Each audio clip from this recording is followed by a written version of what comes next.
So it's botting up as we conclude round 2 out of 6 in the junior competition. Well, a very good afternoon, everyone, and welcome to sunny Manchester. Just kidding. It's cold, it's wet, it's windy in the middle of August. What else did you expect at Sports City? We're here for one of the biggest events on the England athletics calendar, the Manchester International Meet. Loads of top athletes competing today over the course of a packed day of athletics. We're going to start in the field. The javelin's going to get underway in just a few moments' time. We're going to end with the 4x1 metre relay. So much to come. We're going to start in the field, though, as I mentioned, so we're going to hand up to your commentator. He's Scott Eburn. Well, good afternoon and welcome to Sports City Manchester for the Manchester International 2021. We had a break in 2020, COVID-19 of course ruining plans, but we are back here on a typical Manchester day, you could say, for a full afternoon of athletics, and we have plenty to come in today's schedule. We've kicked things off already in the field with the junior javelin, the men and women going at the same time in that competition. We'll give you a little bit of a heads up on the scoring system and the teams here in just a few minutes' time, but we've got a bit of triple jump on the back straight as well, and also the women's junior and senior pole vault down on the second bend as well. So we're going to be bringing you some of the field action in between our track work today, and that gets underway at 1:30 with the 5,000 metre race walk. But this later on then, 2 o'clock is when the fast stuff gets underway. It's the guest races in the 100 metres and the guest races in the women's 100 metres before we get to the scoring competition later on. In terms of the wind at the moment, well, it is a bit blustery. They will be having a slight headwind in the home straight, but for the javelin throwers, it does mean they've got a slight breeze on their backs. That's Sophie Hamilton, part of the GB Juniors, launching that one out to something like 45 metres.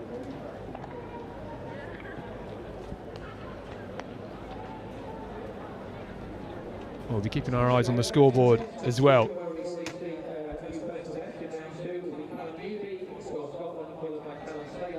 So we are sort of mixing in between the junior women and junior men. The Scottish junior athlete Callum Newby, best of 45.92 this year, already done 45.77 in the second round. This is third round attempt. Pretty consistent with that. Not terrible conditions for the throws today. It's trickling with a bit of fine rain.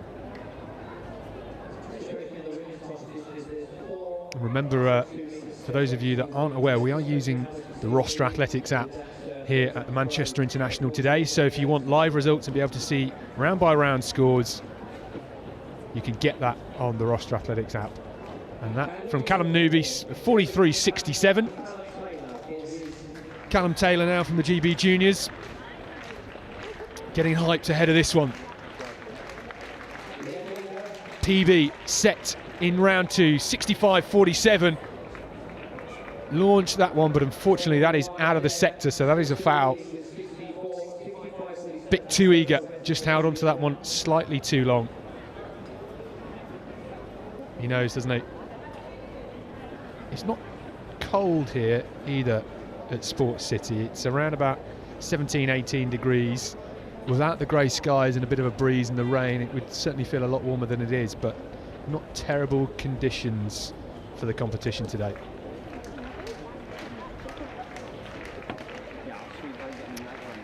Tom Dollery then sitting second in this competition. His first round throws 60 metres and 60 centimetres.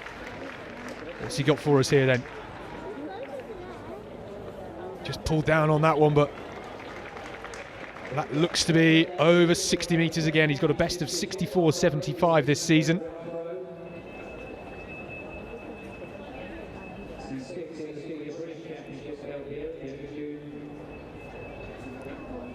Tom Dollery. That's 60 metres and 99 centimetres. That's his best throw of the competition so far, so he stays in second in this junior javelin competition. Second place, we're in round 4 women, starting with Hannah Barnden for England. 40 minutes exactly, her best throw from the previous round. It's not something I was trying to do, because I deserve this seat. I just have to pay. No one else will. Let's have a look as well. Hannah Barnden is the Northern Junior Champion.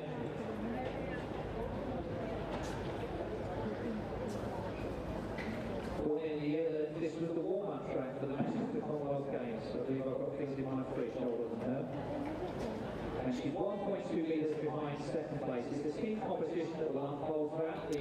This is the current standing after 3 rounds then in the junior men's javelin. Callum Taylor leading with his personal best from the second round, 65.47.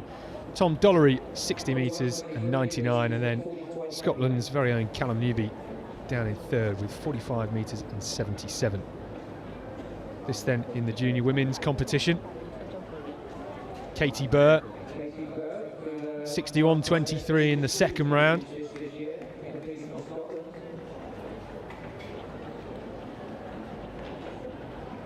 Didn't look that was to be near the 40-metre mark on that one. So we'll look to try and bring her best for the final 2 rounds.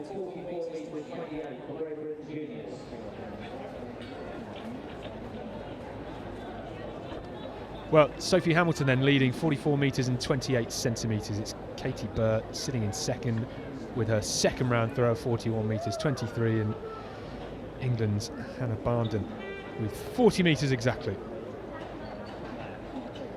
Coming into the 5th round now for the junior javelin competition.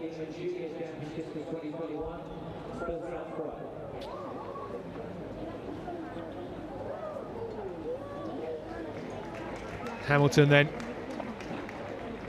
over 40 metres.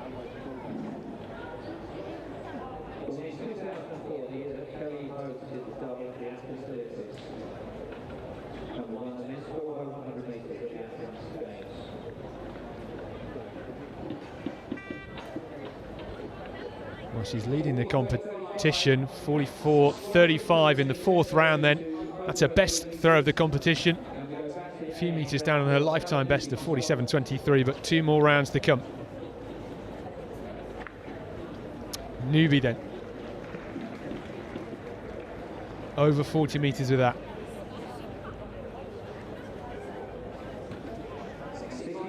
He'll be close to his second round throw of 45.77. Consistently over 43. This one is 4th round throw, 40 metres and 20, just holding onto that one a bit too long. So Callum Newby looking to improve on his best of 45.77 in the final 2 rounds. Nice shot of the Etihad Stadium. Plenty of Man City fans on their school holidays getting some tours of the stadium today as Callum Taylor launches that one. Really connected with it last time, and it was a foul at the sector on the left-hand side in that 3rd round. His PB was set in the 2nd round, 65.47. 61.21, so Callum Taylor still leading this junior javelin throw competition. 61.21. So 65.47 remains his best, and it will be Tom Dollery for England to conclude round 4 in the men's. Well, the women's junior and senior triple jump along the back straight. 60.99. Just getting through their warm-ups at the moment. Tom Dollery.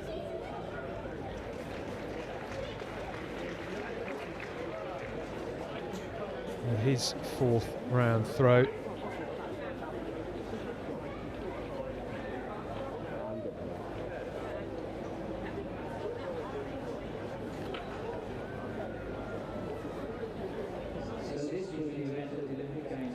Well, it's a bit of a swirling wind here. The javelin throwers would not necessarily hate a bit of a headwind. It just allows the javelin to lift a bit more in flight.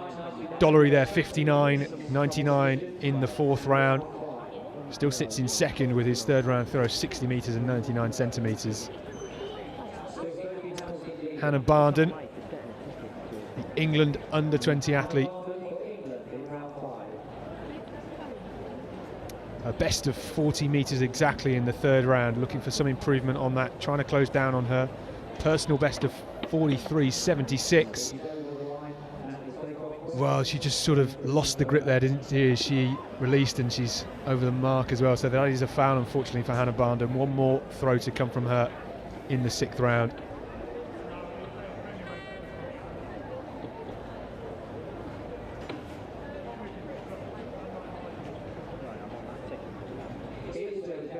Katie Burr then.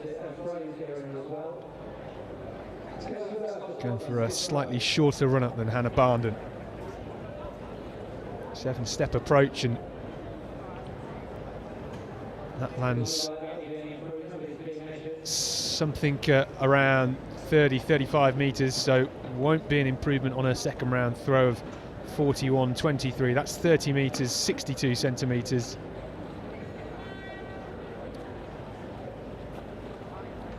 Well, this junior javelin competition just being combined between the junior men and junior women.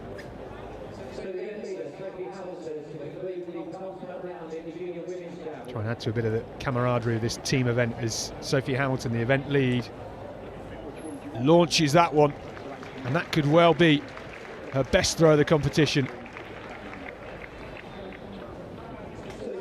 44 metres and 35 set in that 4th round. She's getting better with each throw. The women's pole vault just going through their warm-ups, and Sophie Hamilton, 45 metres, 62 centimetres, extends her lead in this competition.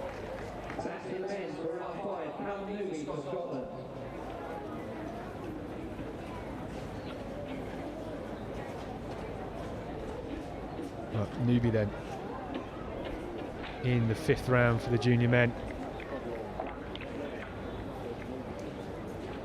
Multi-talented, really.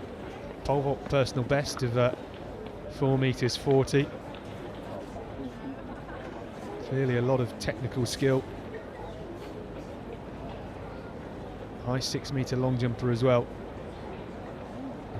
Best of 45.77 in the 2nd round. 5th round throw of 37.85 and sits in 3rd.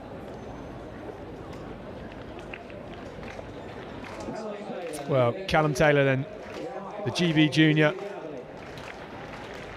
trying to rouse our limited crowd up and really connects with that. Just might land on the edge of the sector, and he gets the white flag. 2nd time in this competition that he's pushed the edge of the sector. 62 metres in the 1st round, a PB of 65 in the 2nd round, 61 metres in the 4th round. And what's he done here? 62.41. A pretty good series so far from Callum Taylor. His personal best coming into today was 63 metres 30. He's absolutely annihilated it with that 2nd round throw. Tom Dollery then, he's got a best of 64.75. Can he challenge Callum Taylor for the lead?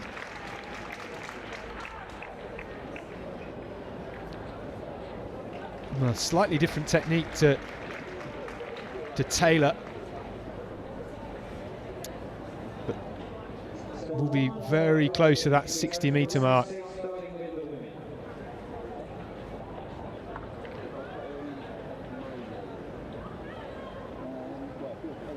.57.87 for Tom Dollery in the penultimate round of this junior men's javelin. As you can see there, Callum Taylor almost 5 metres clear at the front.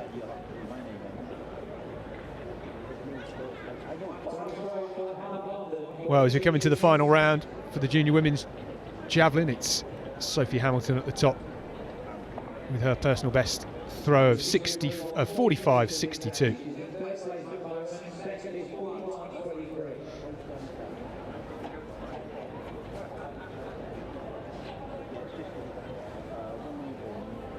Hannah Barden then on the runway, trying to get some bounce.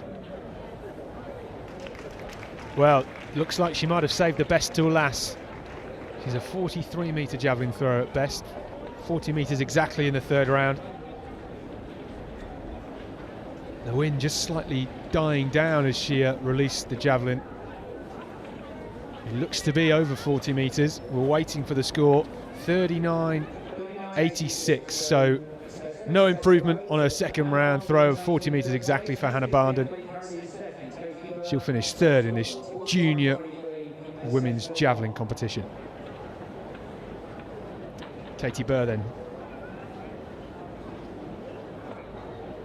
Her final throw. Can she improve on 41 metres 23 from the second round? Well, that is a foul. The red flag given, just stepping over the whitewash. Looks like our official was struggling to find that javelin as well amongst the wet grass here at Sport City.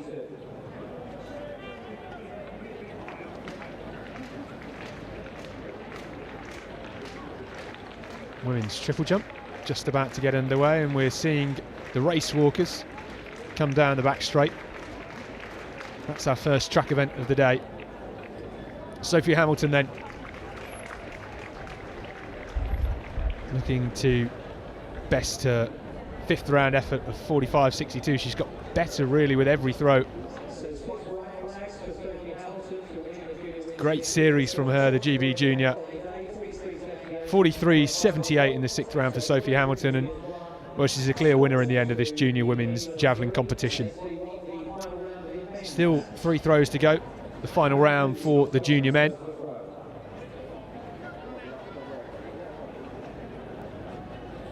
Callum Newby.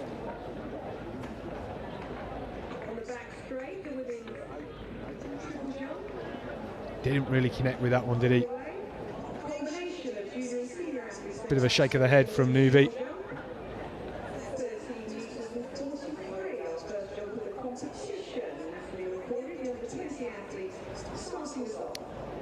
Triple jump then, Amelia Gray for England under-20s.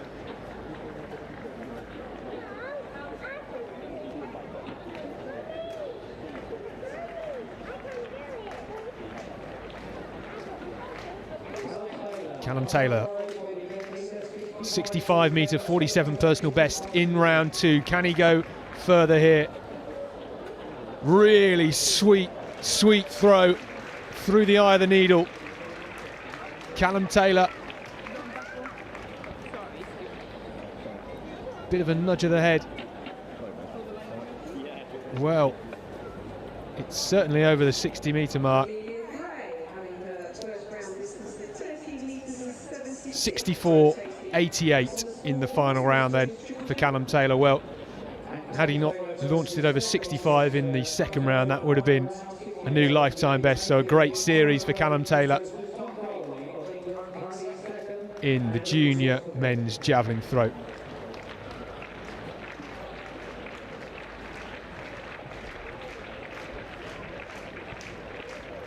Georgina Scoot, as we nip back to Tom Dollery in the final round of the javelin. Bit of a salmon as he released it. Not a technique that everyone chooses to use. We've seen it with Johannes Vetter, the world champion, second best ever. Tom Dollery trying to use it to his advantage, and that is 61.69. So his best throw of the competition for Tom Dollery. Great release, everything through that. Javelin, such an athletic event. It's Georgina Scoot with her first round attempt in the women's triple jump.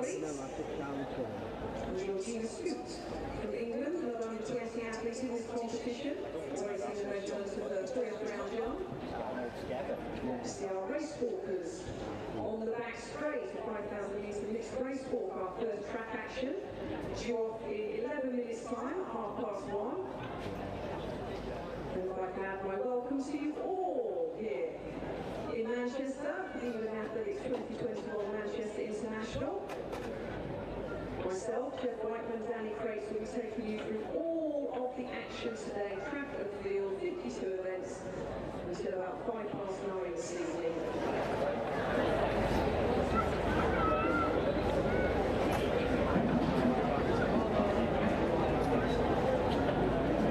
All our officials ready and poised. We've got opportunity to thank them early doors before we get very, very hectic.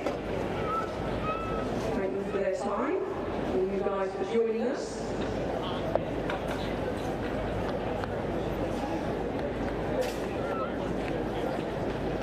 Jeff Tutton's barbecue chicken burrito. Got the ticket. Good competition, Jeff, in the field. It's off that javelin competition. You got your mouth full, son?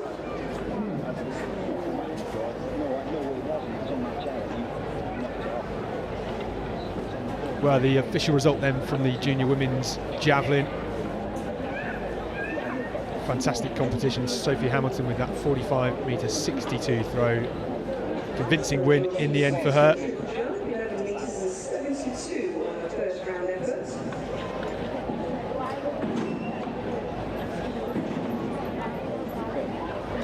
And the official result from the junior men's javelin throw.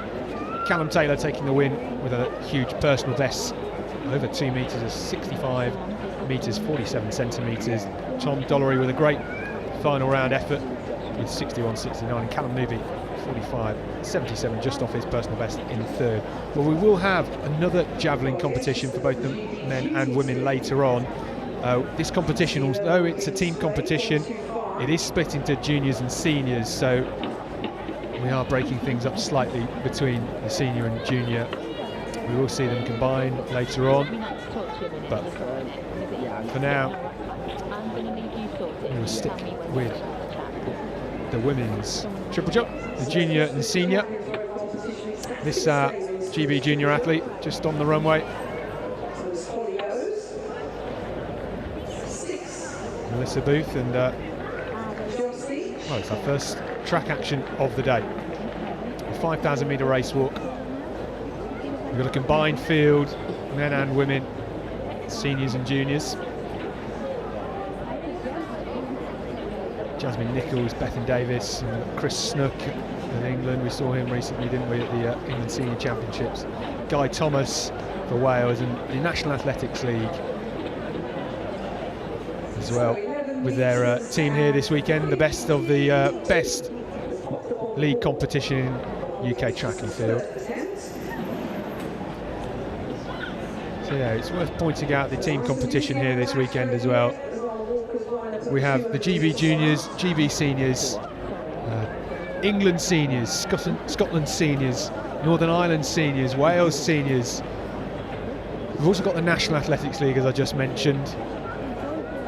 We've then got Scotland Juniors, Wales Juniors, and Northern Ireland Juniors as well. So 10 teams in total. I'm losing count on my fingers, so you're going to have to bear with us today as we fire at you the different teams. It is one team competition. There will be individual medals for the different event winners. We'll see the presentations when they commence later on as well, but it is a big trophy at the end for the winning team, the winning nation. So maybe an outside bet, perhaps the National Athletics League side. The best of those potentially not in these England senior and Scotland senior sides. It's a bit of a nomads coming together. Just taking a look at the lineup for the pole vault as well. Junior and senior women going together in this one.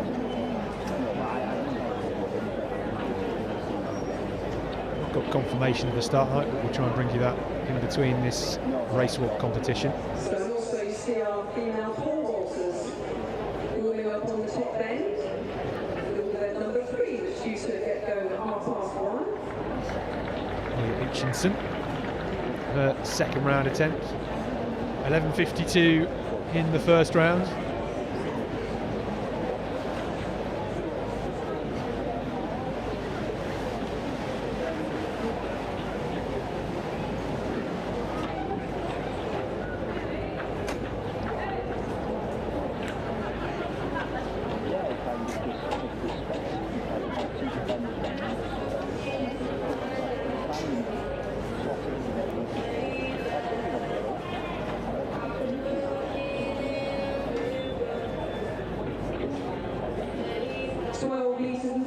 5 centimetres for Melissa Booth.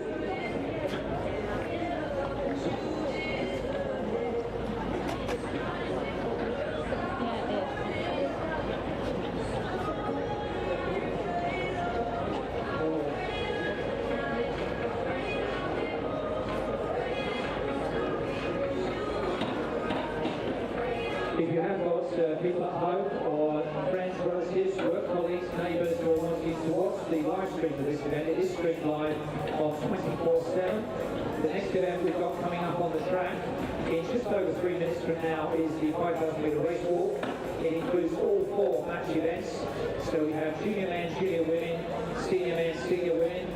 Going for England in the senior men's is Chris Cook, competing for Wales, Guy Thomas. In the senior women's, we've got Jasmine Nichols for England, Bethan Davis for Wales, Hannah Hopper for Great Britain Juniors, Tasha Mundell, the first appearance for the National Athletics League team, and we've got Kate Beale as well in that senior women's event.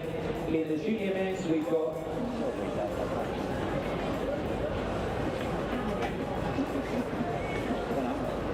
junior women's, we've got Millie Morris for England.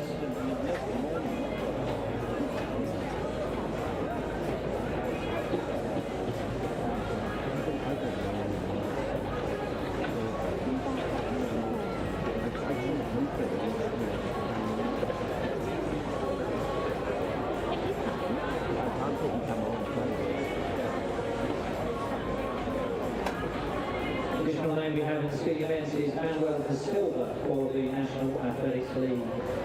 So it is 12.5 laps of the track. Let's go off in just a couple of minutes from now. It is a judged event. If you've not watched serious race walking before, there will be cards issued by judges around the track, and there is a sin bin in operation for anybody that accumulates enough warnings. And the 2 basic rules are unbroken contact with the ground, and the lead leg must be locked at the knee. It must be a straight lead leg. You can't scuffle around like Groucho Marx close to the ground. So those are the 2 rules that the judges will be looking for.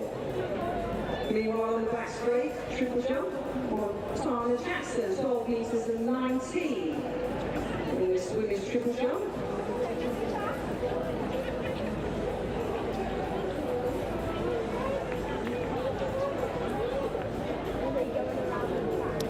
Leah Stevenson for England in the women's triple jump. Her first round attempt.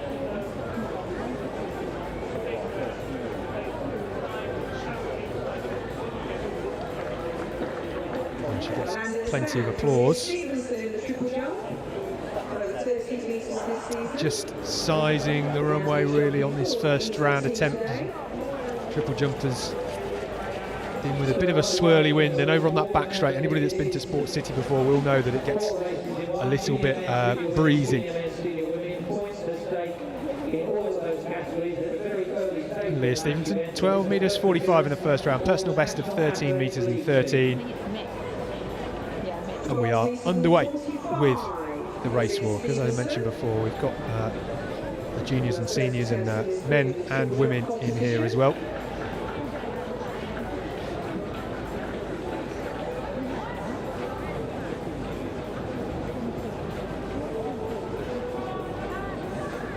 Got a bit of a mixed bag here for the 5,000 metre race walk. At the front, Guy Thomas just leading out Chris Snook for Wales and England in the senior category, if you like.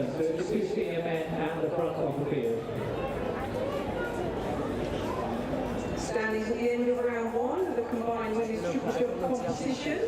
Leah Stevenson's jump there at 12:45, leading the way in the senior elements.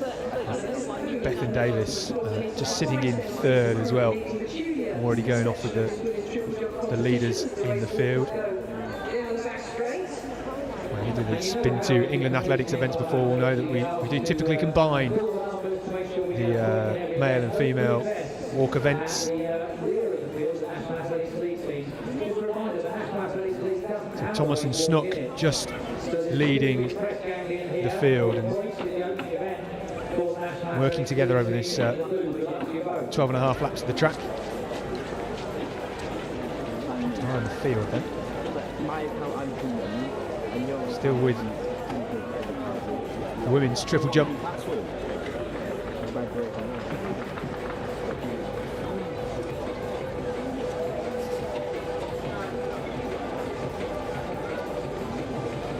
So Thomas and Snook there. Thomas in the red and white of Wales, and Chris Snook in the white strip of England. Keeping the pace at the moment. They have 3 strikes, if you like, 3 strikes and you're out. No lifting allowed in the race walks. It has to be visible to the naked eye, to the judges around the track. They are very, very strict indeed.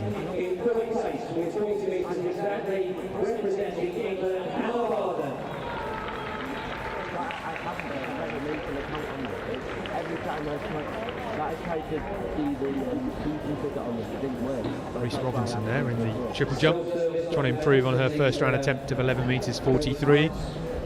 Good opener that, really. We don't have the wind information, unfortunately. That will be available later on. So I can't tell you whether they are jumping into a headwind, but just looking at the windsock on the infield, it is pretty still at the moment. And good consistency then from Reese Robinson, 11 metres 41. Well, just seeing a first warning, a yellow there in the 5,000 metre race walk. Katie Veal just receiving a yellow card from one of our judges, so already signs of lifting in this 5,000 metre race walk. Very difficult event. We've got another one as well for Tasha Mundell on the home straight.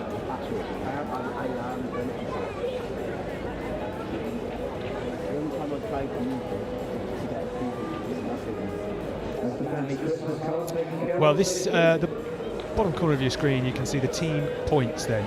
GB Juniors currently leading with 12 points. They picked up wins in both the junior and men's and women's javelin earlier on. So Northern Ireland and Wales trying to get points on the table within this opening walk. And Bethan Davis, well, the leader in the women's edition, has just got her first yellow card. So it's all action here at Sports City. Can't take your eyes off it. Struggling to keep your eyes on what's happening because there is just so much going on. And the women's pole vault junior and senior underway.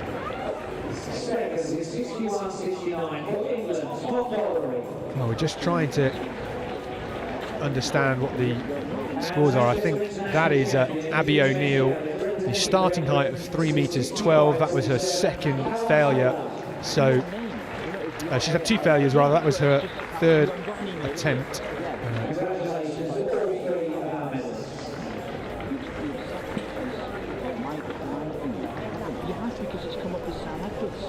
Well, those of you that were perhaps here in Manchester at Sports City for the British Championships probably some 5 or 6 weeks ago now, wasn't it? God, time flies. It was much nicer conditions, much sunnier, but not today.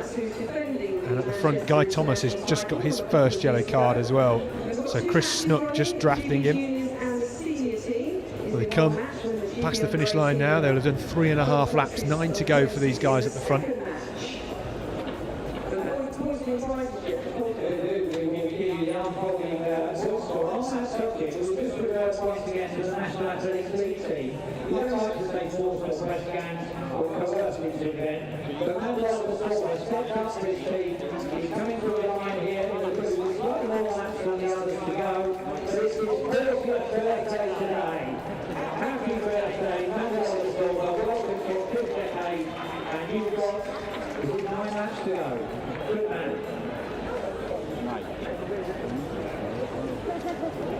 Well, at the front then, another yellow card there for Guy Thomas at the front. Walk on the inside line. You're walking way further. There you go. Not go out, man, otherwise it looks like you've been drinking.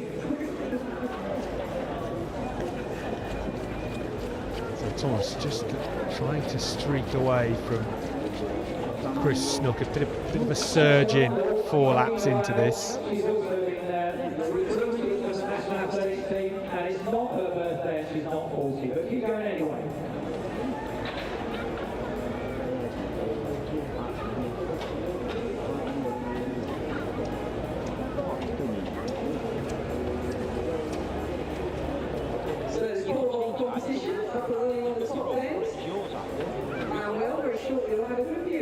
pole vault as he goes down the back straight, currently taking the women's triple jump competition, which is continuing.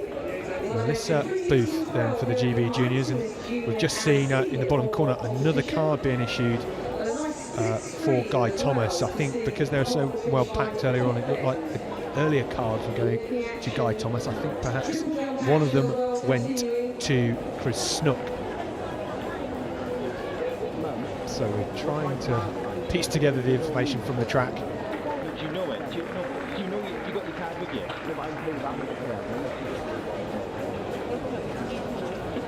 Melissa Booth with 12 metres and 5 in the first round, 11.74 that time.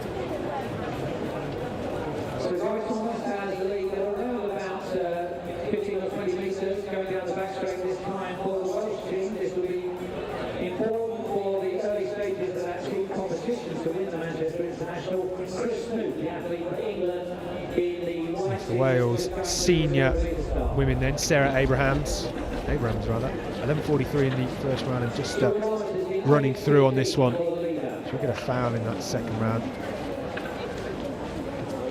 Far for personal best this year, 12 metres and 6 centimetres, just 4 metres shy off her best.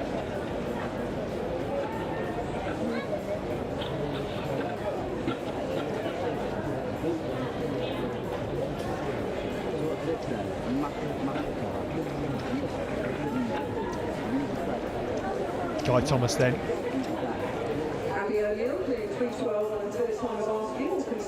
Opened up a 25-metre lead now in the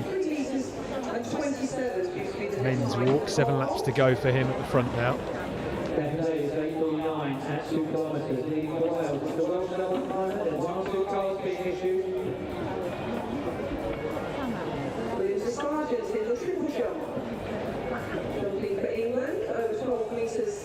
This season.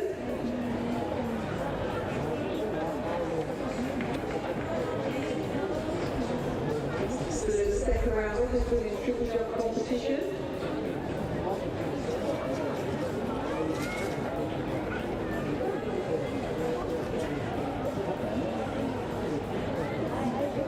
Belinda Sargent. So I told you about the 2 matches. No jump in the first round, competing for the National Athletics League side. 5 points for a win, 4 points per second, 3-2-1 is the point scoring system. And she gets 11 metres 67. So Leah Stevenson still leading this competition for England.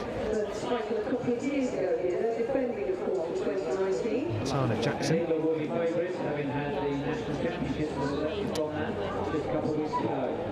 From the National Athletics League, and trying to close the gap on Leah Stevenson ahead of this competition. Good speed through the runway and hands on head. I think she might have just got the red flag. Can't quite see from our commentary position.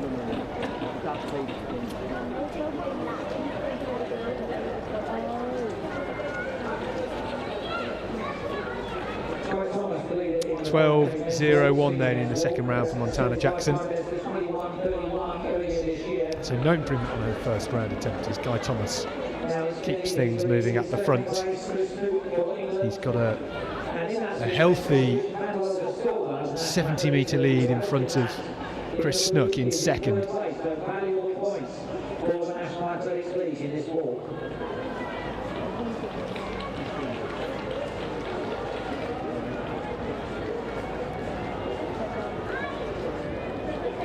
Leah Stevenson then, second round attempt, 12 metres 45, and that looks good. So Danny Craig, Scott Sliders, enjoying this 5k walk. Here he comes. One more son. Much better positioning. Foul though from Leah Stevenson. She just runs back to the board to have a quick look. May well have been an improvement, but she's going to have to wait for her third round effort.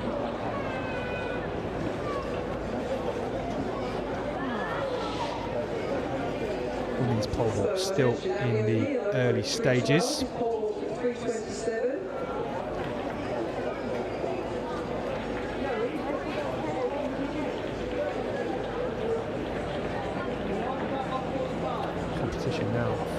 27, so we're going to see quite a few athletes passing on these early heights. It will go from 3:27 to 3:42, then 3:57.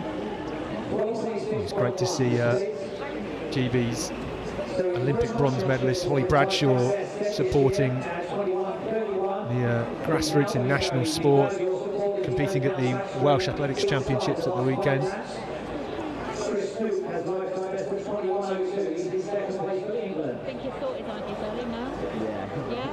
So much field action tonight as Guy Thomas keeps extending his lead in this men's race walk.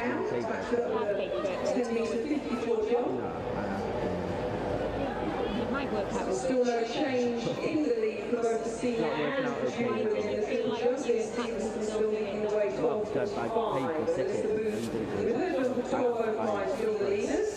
And a nice clearance over 3 metres to 27 in the women's pole vault. 32.23. Natalie McCrory there in the triple jump. 10 metres 54 for her in the second round. Quite enough to improve on her first round effort of 10 metres 82. She's got 10.51 in that third round attempt.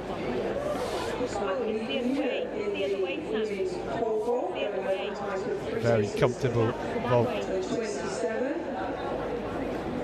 from Abby O'Neill. Niamh Muir from the England under-20s.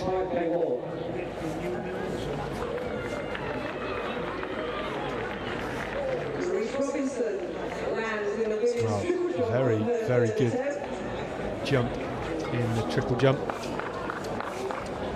Guy Thomas still leading. He's got 4 laps to go, just less now in the race walk.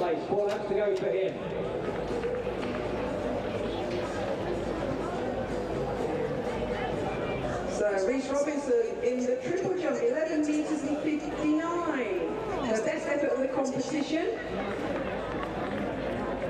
Puts her in 4th place. Manuel de Silva, birthday boy, goes through, hugging lane 2, walking impeccably, I might say, on his 40th birthday. Every time he comes past you, he knows what he's got. He's smiling with a shake of the head. Like, I'm doing this for the points. But great track etiquette as well, though, from Manuel, moving to the outside lines, let those walking faster pass. And unfortunately not such a good outcome for Tasha Mundell of the National Athletics League, who's coming down on the grass. She has been red carded in the women's event.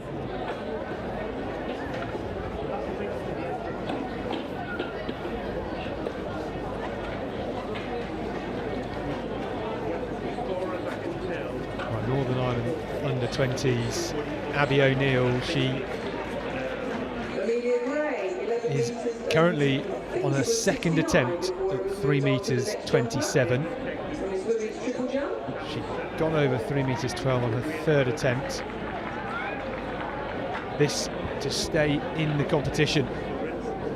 Well, she'll have one more attempt. Thomas still going well inside his last 3 laps for the event leader for Wales. His lifetime best set this year. Just struggling to control the speed as she 11.89 got in the air. In the triple jump, that's her best so far in this competition. Melissa Boone still leading the way in that junior part with 12 metres and 5 centimetres. Georgina Scoot, 11.90 in the third round. Her best so far, just gradual improvements, chipping away. 3 metres and 27. Wants a second attempt.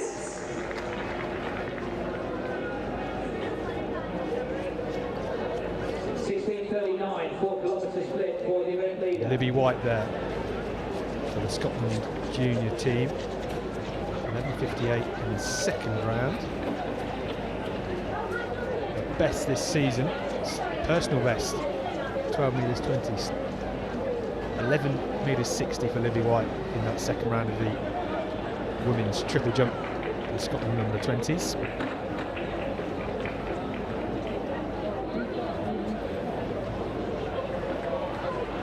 Guy Thomas another warning.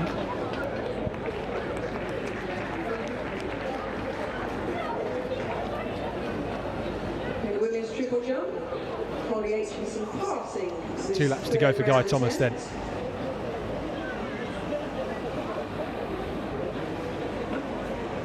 This is Isabel Thomas. Season's best for her with that jump. 3 metres 27 at the second time of asking. Getting busy on the first bend. See the 400-metre hurdles are out. Sergio offered about 5 to 3 this afternoon. High jumpers, walkers. Melissa Booth, number 141 for the GB Juniors. 12 metres and 5 in the opening round of this competition, her best so far. This is her 3rd round effort, and it's quite still at the moment around Sports City. Melissa Booth, her 3rd jump coming up in this triple jump competition for the GB Juniors.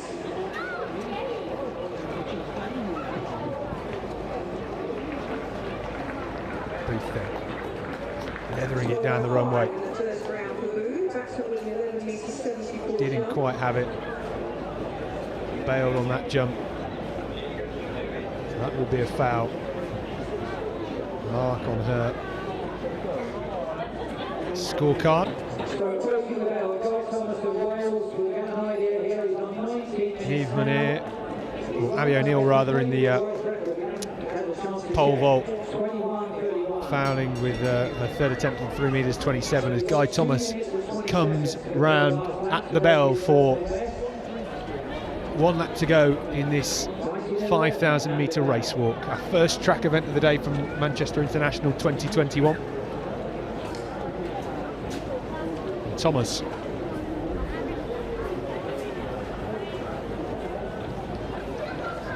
has a huge lead of some 200 metres ahead of Chris Snook in 2nd for England. This would be a great point score for Wales in the competition.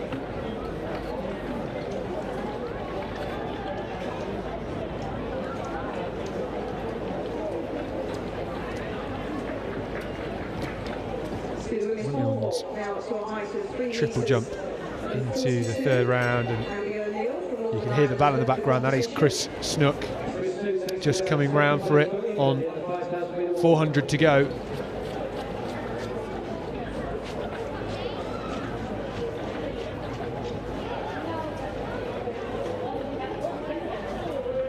Guy Thomas has made light work of this 5,000 metre race walk. Had a couple of fouls, just needs to be consistent in the final 100 metres here. The judges have got all eagle eyes on him. And Guy Thomas, a personal best of 21 minutes 31. The clock is going to stop well inside of that. 20 minutes 54.64. A great effort from him.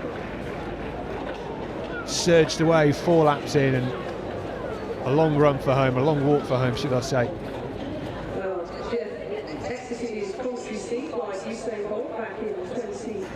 And Chris Snook coming into the final 150 metres. This is his countryman as we stick back to the women's triple jump.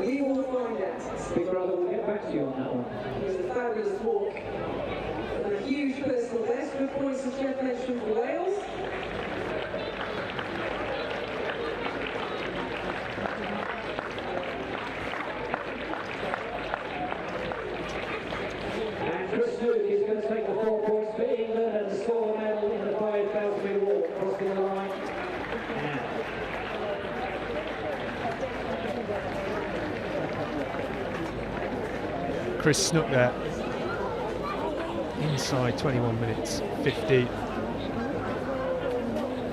won't be a season's best, a bit outside his personal best as well, so he finishes 2nd. Good points for the England senior team as well.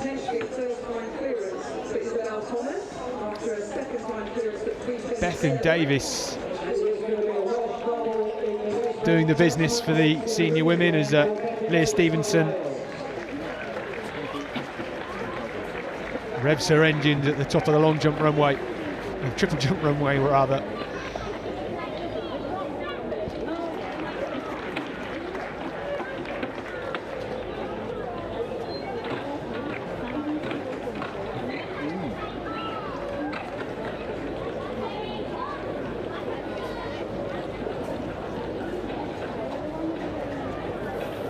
Not just taking a breather on his haunches. The women's pole vault starting to progress. Continuing this 5,000 metre walk, and therefore approaching their last lap. Not quite yet, you know well. Keep going. Four went well. There's the pipe with your name on it.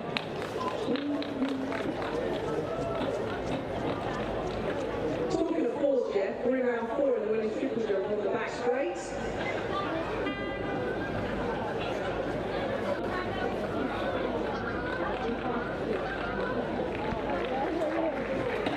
Looks like Natalie McCrory will be next to attempt, the Northern Ireland athlete.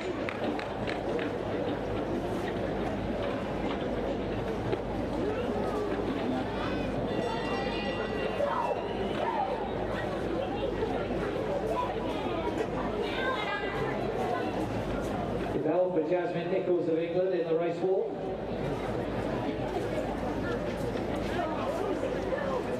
McCrory's best in this triple jump, 10 metres and 82 on her opening jump.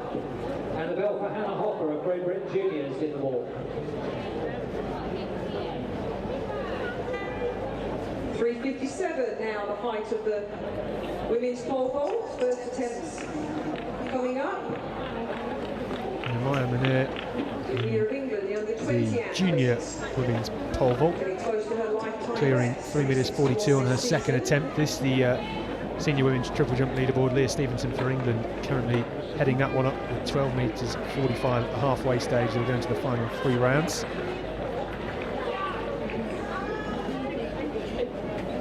So still the same 3 athletes. The final few athletes in the junior 5,000 metre race. Looks at England under-20s Millie Morris.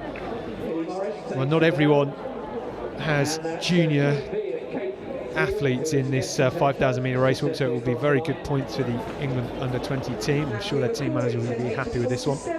And Melissa Booth currently heading the leaderboard in the junior women's triple jump with 12 metres and 5 centimetres. We'll be back with the triple jump shortly. This the junior women's pole vault, the Maya Manir. 59 centimetres, pretty close to a lifetime best that we have down at 11 metres and 77. Our hard-working official walks across. 12 metres 55. Very good jumping from Reece Robinson. Jasmine Nichols. And this is the finish line in the senior women's event for Jasmine Nichols. Crossing the line for the final time. Around 25 minutes and 50 seconds. Been outside her lifetime best, and Hannah Hopper, the GB junior, getting some much needed points. So you can see the arena getting very, very busy all of a sudden with all the track and the field action going on. You can always tell because the commentary area looks like we've had a paper fight absolutely everywhere, trying to keep up to speed with all the points that are being collected by the various teams. How are you doing, Jen? Well, this is Millie Morris, who's going to win the junior women's competition for England. Just approaching the finish line now. Well, the final race walker about to cross the line. England under-20s Millie Morris is the junior end of the pole vault competition, still kicking on with it. Isabel Thomas there, over with a season's best of 3 metres and 57 centimetres. Closing down on her lifetime best of 3 metres and 81.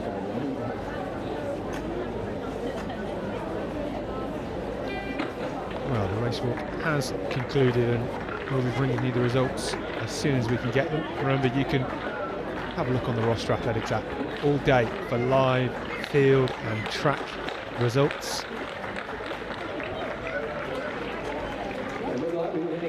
Superb vault from Isabel Thomas. I think we will do it 3 metres 72 for our next height. 15 metre increments. Just as the rain starts to drizzle here at Sports City. Well, Steve is now trackside in a fantastic Welsh race walk sandwich. Steve.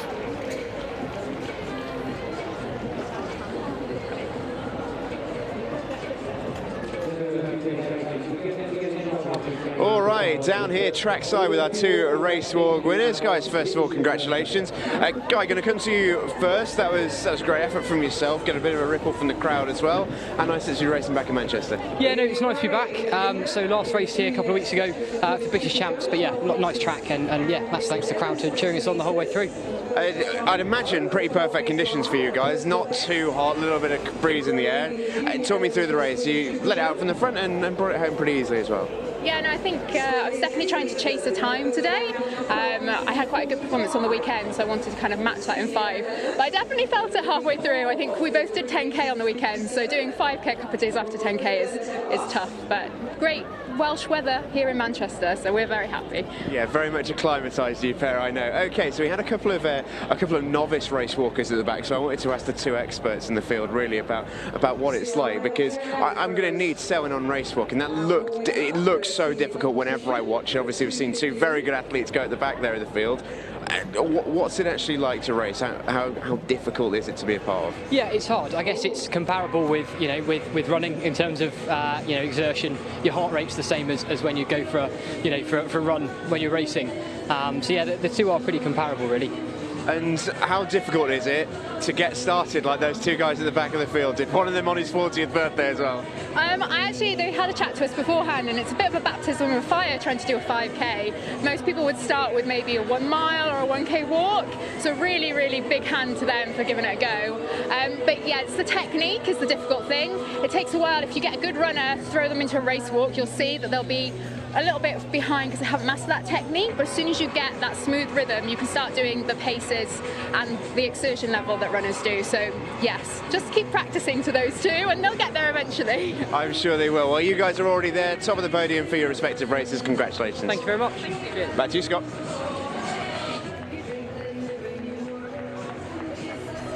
Well, what an insight to race walk there. And Wales getting some much needed points as well as we get back to Nemaya Munir with a great vault. Still early days in this competition, some of the big hitters not yet in play.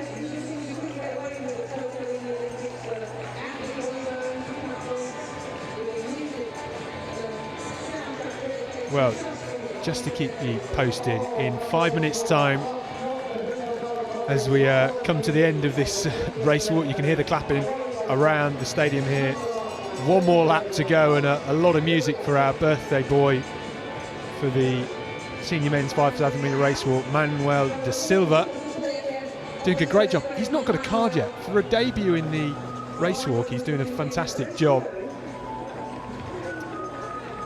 Just goes to show how this sport is something for everyone, really. Manuel de Silva there, superb technique.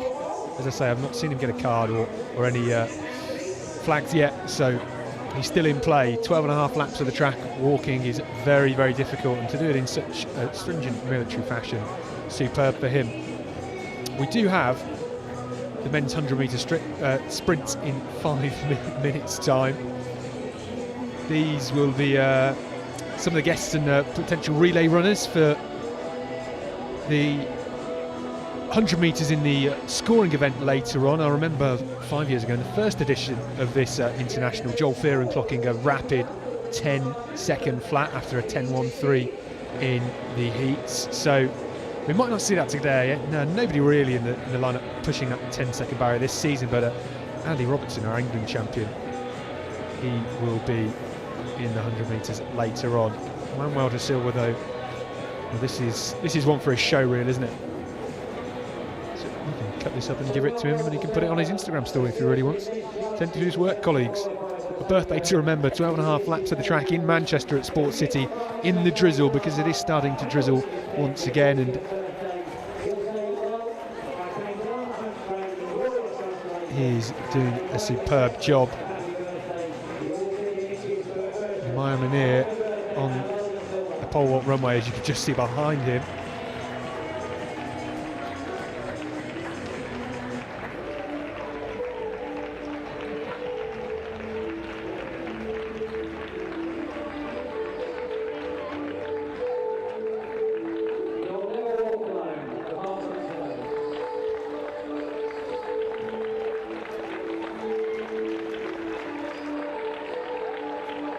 So Manuel da Silva for the National Athletics League, banking the points. I'm not sure how many points he will get, but he's being clapped home, and it's great to see midweek in Manchester on a rainy August day that so many people are here supporting. But it's a good day out. So if you are at home thinking about coming and joining us, you can. Tickets still available. Plenty of action will be going until after 9 o'clock this evening, and Manuel da Silva banking some excellent points for the National Athletics League on his 40th birthday. There's a first for everything, even on your 40th birthday. Well, shaking his head, I'm not sure he wants to do that again.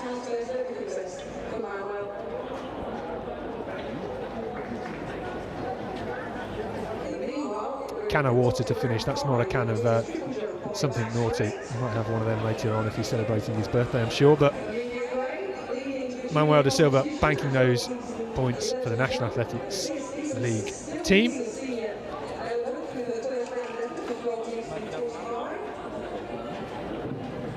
Isabel Thomas in the pole vault.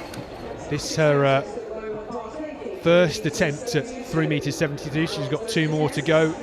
Just sizing this one up, that would be close to 3 metres 72, just 9 centimetres off her lifetime best. Difficult vaulting in the rain. It's not too bad at the moment. It's fine rain, and they can keep the pole dry and keep their grip dry. But using tape, chalk, and sort of black tar, if you like, to try and grip the pole. And we saw with Sandy Morris in the women's pole vault in Tokyo that it can be very, very difficult, especially in heavy rain, but it's not too bad here. GB Juniors' Emma Tutton about to get her competition underway. Just been a silent observer for now. 3 metres 72, her opening height in the pole vault then. Best of 4 metres 10. Well, just sizing that one up really. Nothing to worry about for Gemma Tutton. This is our lovely presentation area, and when it's all dark and lit up later on, when the winning team's getting their big trophy and medals, I'm sure we'll be seeing plenty of photos from that.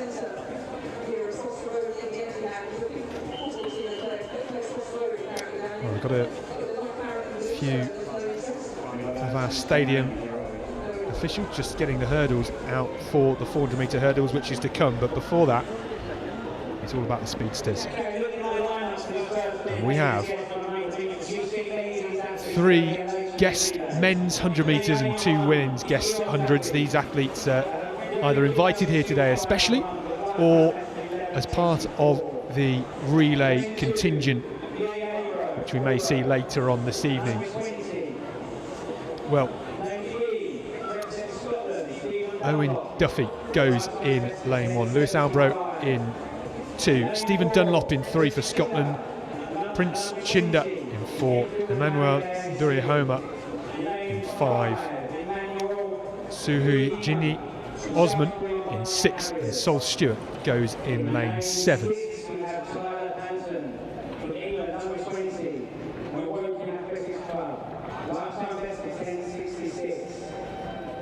Right, looks as if Sol Stewart isn't starting in lane 7.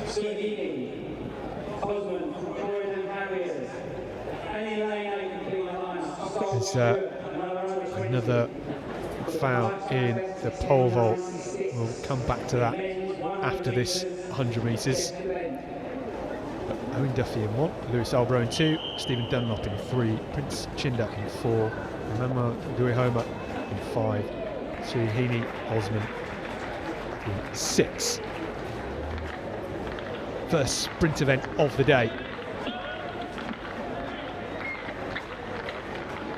Well, it's fairly still at the minute. We'll have to wait and see what the wind gauge is saying. We've not got any access to what it's been showing in the triple jump so far, but just looking at the windsock, it is swirling a little bit, and they may well have a slight headwind coming into the home straight. A slight drizzle as well.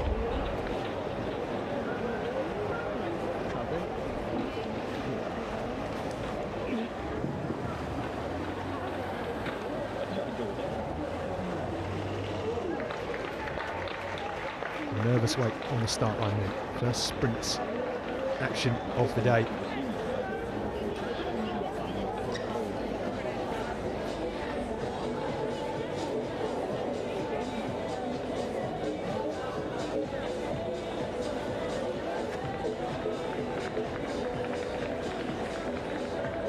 Bit of a strange hole behind the blocks, and now allowed just to have a bit of a tester.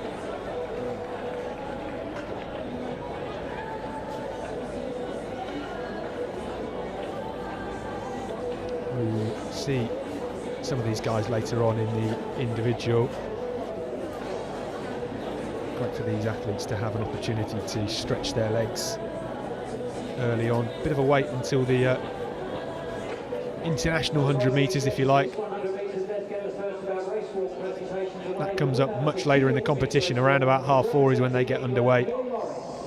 So put a note in your diary if you're watching at home.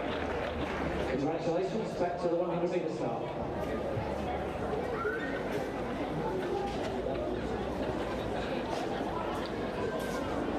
This is the Millie Morris there in the junior women's 5,000 metre race walk, just picking up her gold medal. Sole competitor in that, but picking up some much needed points for the England under-20s.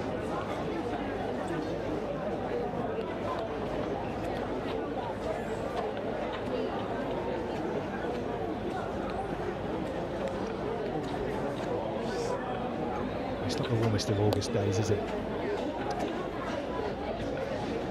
Sports City regularly pushing its luck with the weather. Today, much of the same, a bit breezy, and the sprinters will, well, they won't be that happy, but for those of you that were watching on our live stream from the England under 17 and under 15 championships a couple of weeks ago, we did have an under 15 boys UK record in worse conditions than this, so the track is pretty nippy here at Sports City, and regardless of the weather, Manchester can give us some fast times.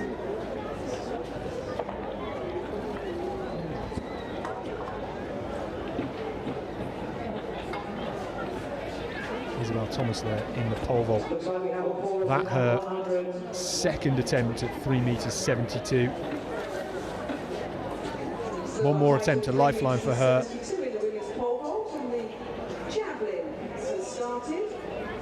And we can go with this presentation for the men's 5,000 metre race walk. In third place on his 40th birthday, representing the national athlete league, Manuel da Silva.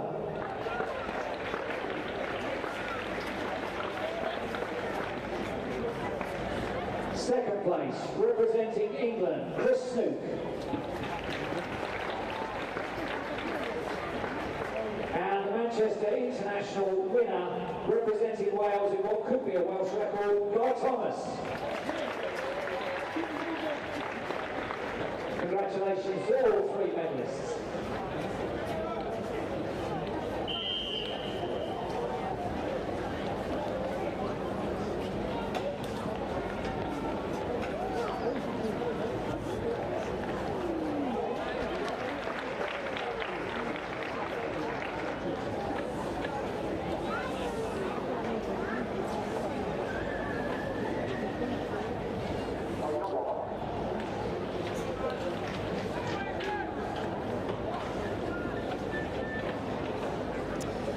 Well, finally looks as if we're going to be underway with this first invitational guest 100 metres. Duffy on the inside in 1, Aldbrough in 2, Dunlop in 3, Chinder in 4, Durahoma in 5, and Osman in 6 on the outside. Cleanly away, great start from Stephen Dunlop in the strip of Scotland in the middle. He's beginning to pull away from the rest of the field. The England under-20s outside of him trying to close the gap, but it's all about Stephen Dunlop. 10.73 on the clock. Well, that is a great run to open his day. 10.73, if that's confirmed, that would be a new lifetime best for Stephen Dunlop. Just trailing behind him, I think that was Prince Chinder. Manuel Durahoma was coming through strongly as well in 3rd. Unfortunately, it looks as if Owen Duffy and Lewis Aldbrough didn't cross the line in the end. But a great opener to our 100-metre events here today at the Manchester International. Looking to get out the blocks really strong, stayed relaxed, built up really well, and before 6.5, 2 lanes outside of him, the young Emmanuel Durahoma moving nicely as well. He'll be disappointed not to get closer to his lifetime best, but a very good run in these conditions here. And Stephen Dunlop, the winner of our first sprint event of the day.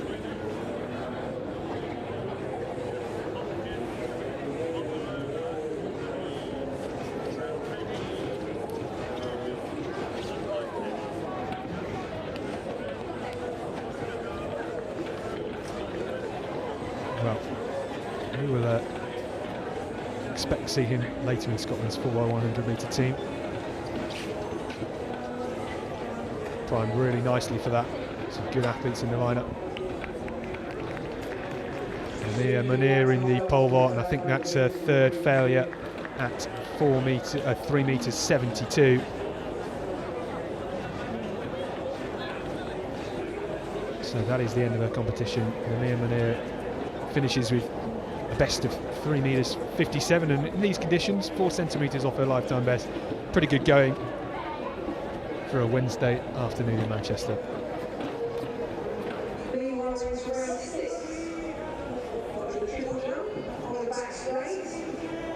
Well, this is the lineup then for the second guest men's 100 metres. Dan Putnam goes in lane 2, 4th at the England Senior Champs over 400 metres just a few weeks ago. Louis Hinchcliffe goes in 3, Jason Kalala in 4, in 6 it's Aaron Owen, and in 7 Richard Akinyebo. A couple of these athletes here in the National Athletics League sides, and GB Juniors as well.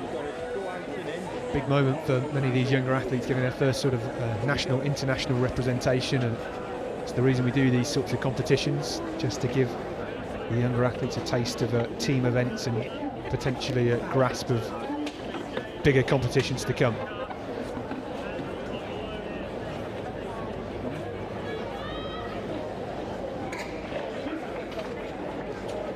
Isabel Thomas in the pole vault.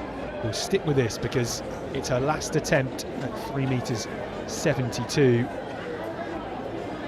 She's already got a season's best of 3:57. Isabel Thomas then.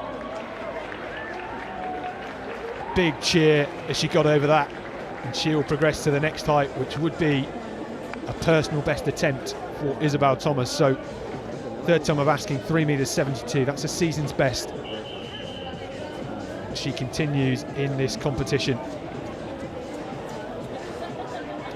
Just as a bit of a heads up, we have got Sophie Cook and Molly Caudry in this competition, both athletes with personal bests over 4 metres 50. We won't see them for some time.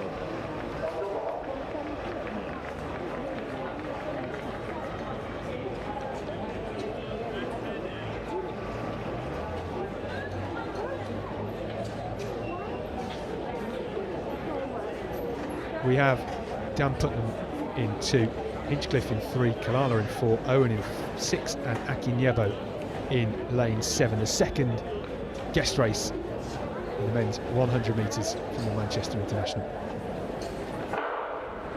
cleanly away. Great start in the middle from Jason Kalala, the young athlete. He's got a best of 10.47, but on the inside it's Louis Hinchcliffe beginning to pull away. Look at Akinyebo on the outside, 10.65. Well, he came through late, but he came through strongly, didn't he? 10.65 on the clock for Richard Akinyebo. Well, he was very much isolated on his own on the outside. It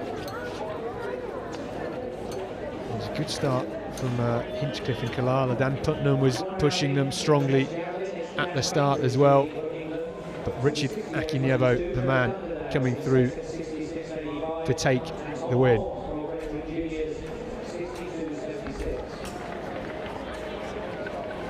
Well, just on the outside, as we say, at the middle lane, began to pull away 30 metres from the finish. Dan Putnam just easing off at the end, keeping his powder dry perhaps for later on. And Kalala nudging it for second, Hinchcliffe in third. We've got the women's shot put. I think it's the junior competition that will be getting underway in just a few minutes. We'll try and catch up with that.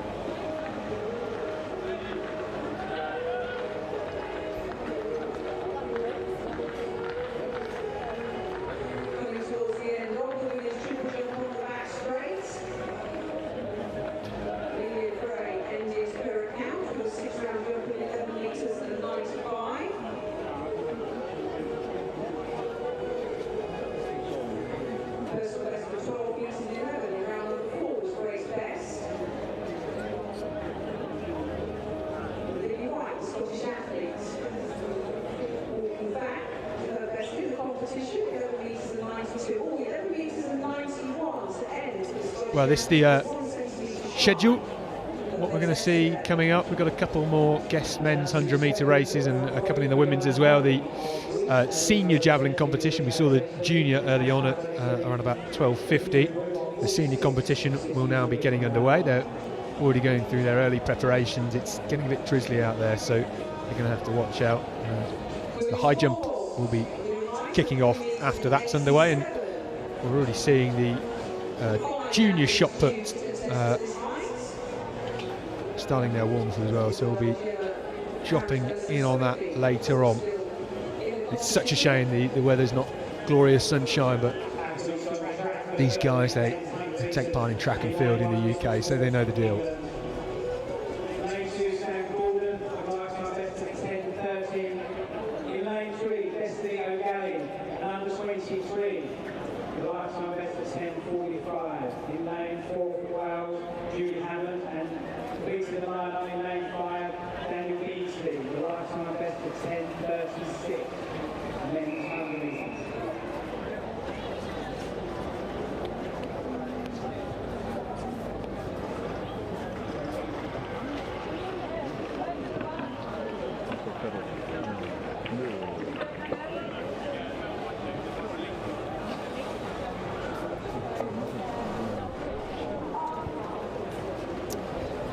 Well then, bit of a change on the track compared to what you can see on that start list. Only two athletes. Nick Walsh of Sale Harries, he goes in lane 2, and Destiny Ogali in lane 4. It's lane 1 and 3, so they are well underway. And what a start from Walsh on the inside, absolutely flying away, high-stepping this one down the track. Ogali trying to go with him. Now into their running, it's going to be tight on the line, but it's Nick Walsh that takes the win, 10.62. Convincing win in the end, head-to-head. Love to see it, don't you? 1v1 on the track. Not very often that this happens, but a good start to the day for Nick Walsh. Bit drizzly, but doing the business. Nick Walsh just outside his season's best of 10.54.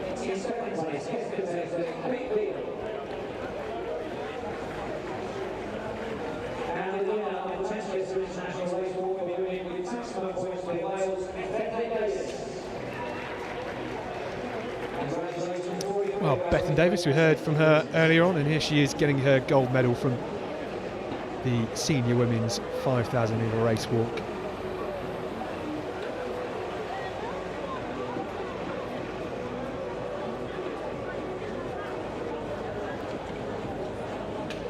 Love to see it, don't you? Athletes hugging at the top of the podium, something we certainly missed over the last 18 months.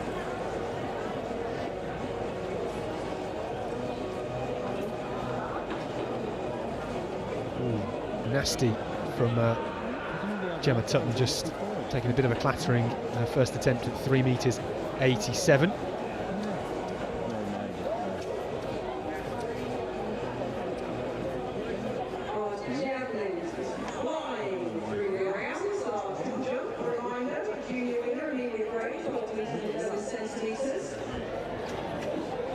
Leah Stevenson in the senior element of Leicester round number 1. So a couple of added jumps, 12.45 and 12.36. As we near the end of this women's triple jump competition.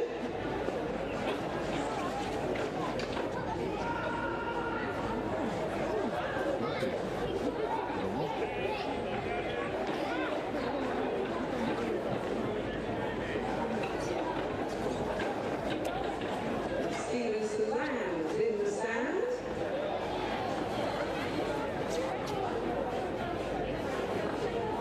Low jump being recorded therefore for the sixth and final jump, so she'll end the competition with a 12 metre and 45 jump in round 1. Joe Dunderdale improved to 67.59 for England, but it's his second place, so while he's guesting behind the English leader, Bainbridge. Next on the track is the first of the women's guest 100 metres. Representing Scotland is Leah Stevenson. Another Scottish athlete, Sarah Duff. And then in lane 3 we have Sarah Moat competing the Scottish athletes. We also have in lane 4 from Bald AC and England, Amelia Verney with a lifetime best of 11.88. And lane 5 is Selena Farrell from GDR from Great Britain. And in lane 6, Alicia Barrett. And completing the lineup in lane 7 is Freya Cowan from Scotland with a lifetime best of 10.13 for the women's 100 metres. 12.13, sorry, so I'll give me a second.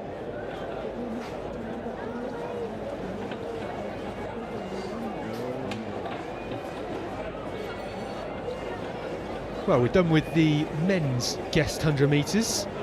We've got a couple heats in the women's now. We are running just a few minutes over the schedule, and I believe we've got a full field of 8. I'm not quite sure what the process is for allowing them to sort of prep the blocks and warm up and stuff. They seem to be held quite a long time before they're allowed to start doing preparation. Not sure what that's about, but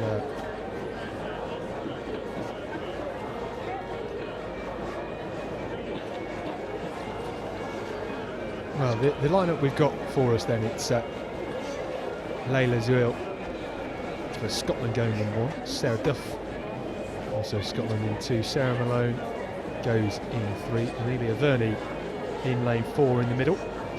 Selena Farrell will go in 5. Alicia Barrett, you usually see her over the hurdles, but warming things up over the flat. She goes in lane 6, and Freya Cowan lining up in lane 7.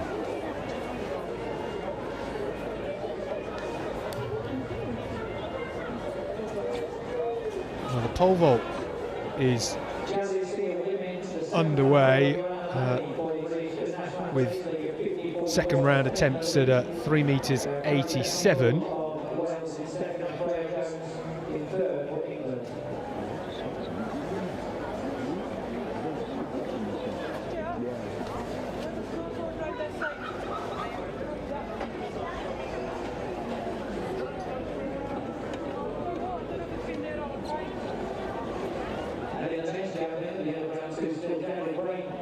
Bainbridge leads to Joe Dunderdale and Gareth Crawford for Northern Ireland in the men's event.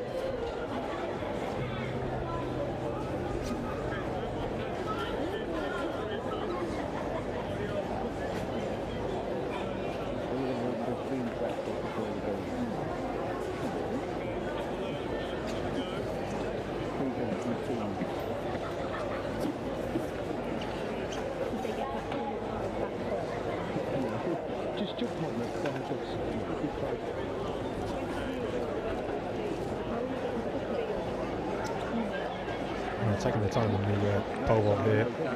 The javelin is underway. You can see just at the top of your picture, it's going to be a bit congested. This the official result from the first heat of the guest men's 100 metres. Stephen Dunlop taking the win. Well, we've got thousandths on the screen here. I think maybe that would be rounded up to 10.74 seconds, which would be a narrow personal best for Stephen Dunlop. Emmanuel Durihoma picking up second with 10.84, and then Prince Chinder with 11.09 in third.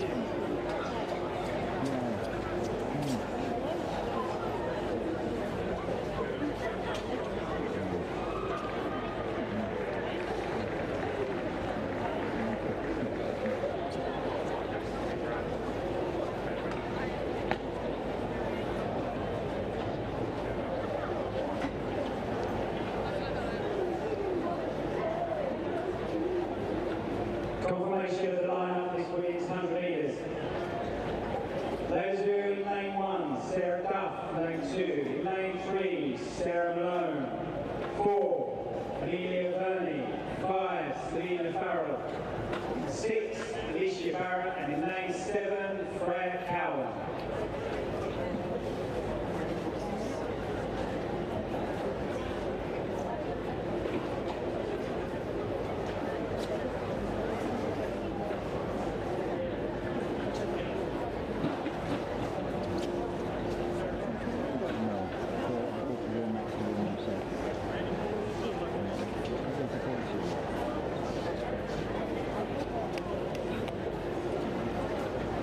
Well, the women's high jump, as you can see, just starting to get moving, and they're through their warm-ups.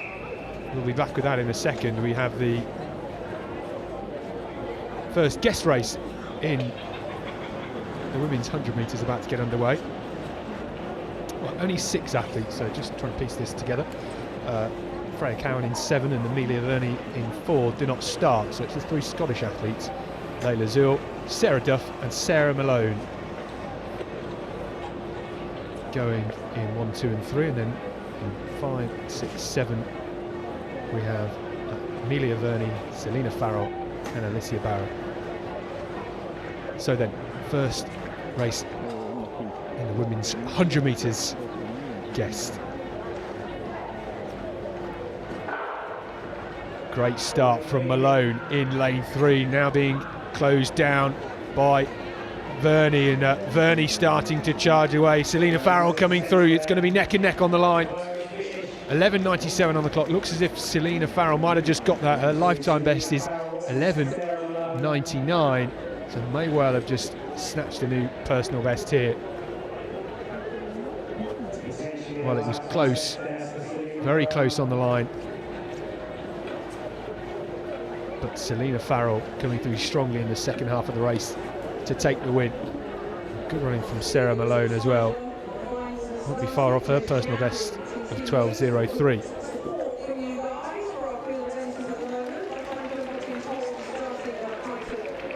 Foul in the pole vault there. This one of the results from the second men's 100 metre guest race. Richard Akinyebo with 10.65 for the win. Jason Kalala got off like an absolute rocket, didn't he, coming through for second, and it was tight on the line, but Louis Hinchcliffe picking up third with 10.78. Dan Putnam had just eased off at the line, 10.92 for him. Well, not sure how, but the rain is somehow getting us under the cover here. This the third race. Nick Walsh 10.63 and Destiny Ogale 10.79, just a head-to-head, lovely 1v1. Don't often see that. One more guest 100 metres to go.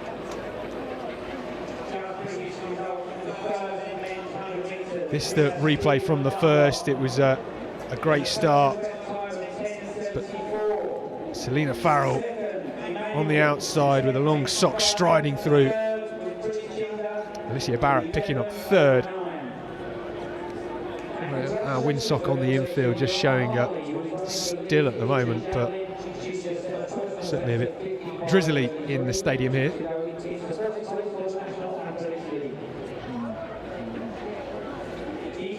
Well, this is the women's high jump, and starting to get things underway.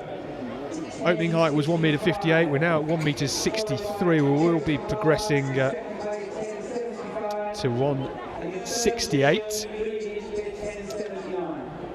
We do have one more heat in the women's invitational guest races over the 100 metres. That's your lineup. A few athletes on home turf. Abigail Paulett, GB junior athlete, having a good season. She will go in lane 1. And whilst they are our starters, there are things changing, so we'll have to keep an eye out on the track for anyone that doesn't start. And had a foul for Isabel Thomas at 3m87. She's got one more attempt at that height, which would be a new lifetime best for her.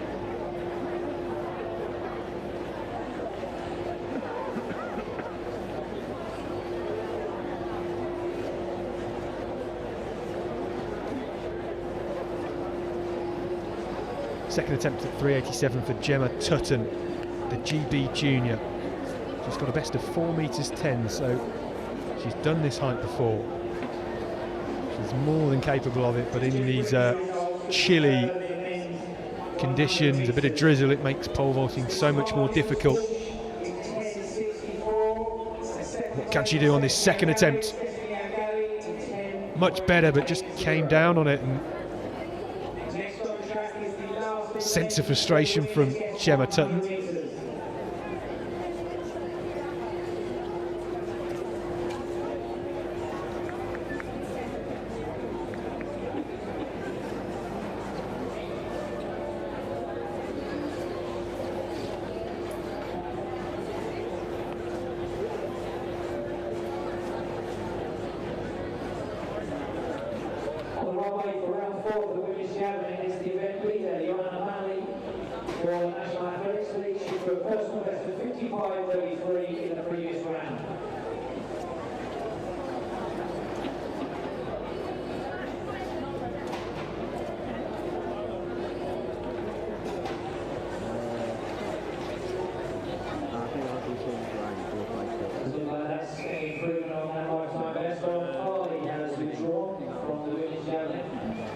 Well, final race in the guest 100 metres then, and we've got a full field of 8. Abigail Paulett goes in lane 1. Trezeguet Taylor, who was here a couple of weeks ago in the England Under-17 Championship, she's running for the National Athletics League today. She's in 2. Success Edouin, personal best of 11.72. She's in 3. Cassian Pemberton, running for England today, goes in lane 4. Leonie Ashmead goes in 5. Those two athletes both ran in a 4x100 for England at the Welsh Championships the weekend just gone, and outside them it's Emanuela Quay. She's in 6.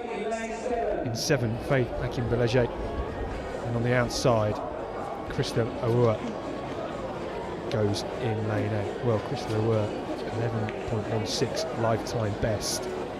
Standout athlete in this lineup, guesting here today. What can she do on the outside? It's Paulett, Taylor, Edouin, Pemberton, Ashmead, Quay, Akinbeleje and Awua. Well, Success Edouin there looked as if she got off too quick there, just wasn't even really jumping the gun, just stepping out of the blocks, but it was pretty clear that that was from lane 3. We'll have to wait and see what the officials say. The athletes certainly want to get away. It's a bit chilly down on the track, and people wearing gloves in the stadium. I've got mine in my bag.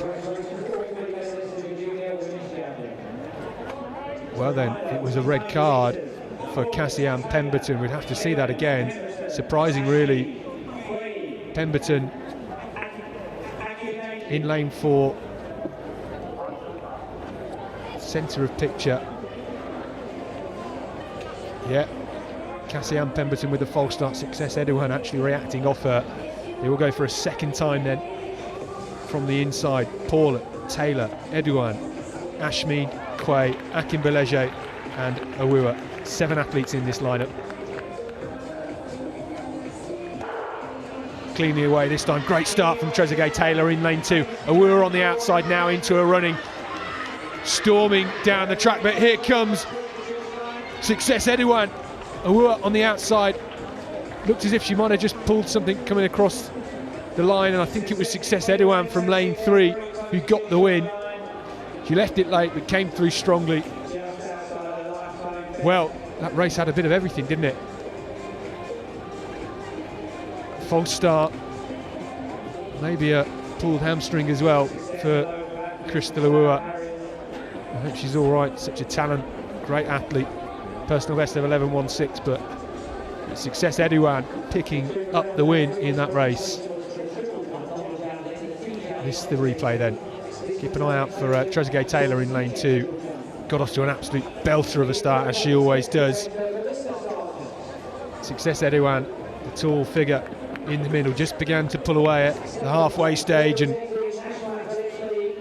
she gets the win in our second guest women's 100 metres. And well, you can only wish Crystal Awua all the best. Looks in a bit of discomfort. We'll see a lot of those athletes later on in the 4x100 and the individual international 100 metres. Well, this is the result from the first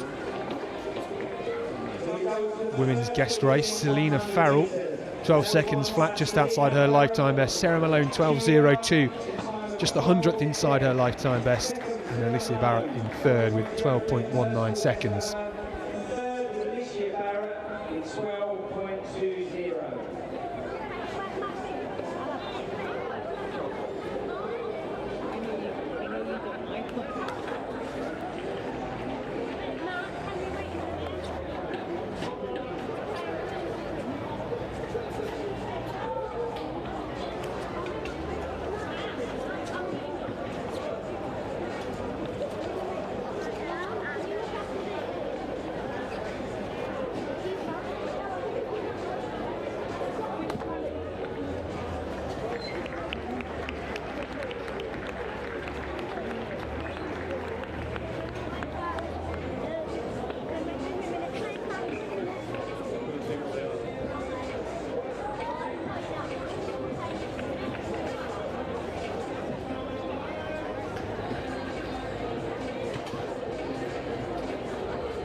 Joe Dunderdale still leading in the senior javelin competitions as we go into round 5.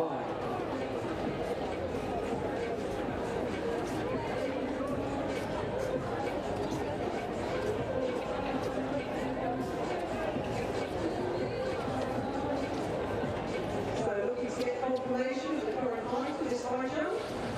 Our first attempts, second attempts coming up shortly.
too height.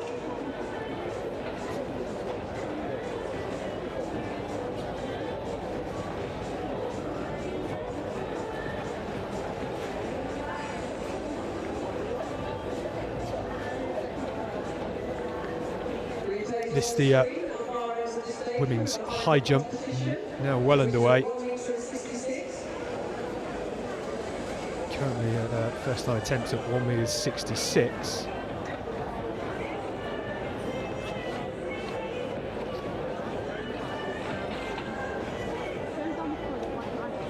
So this the current team standing. England at the top with 41 points. GB Juniors having a good go of it with 31, and Wales, well, picking up full points in the 5,000 metre race walk. And they're sitting nicely in third at the moment.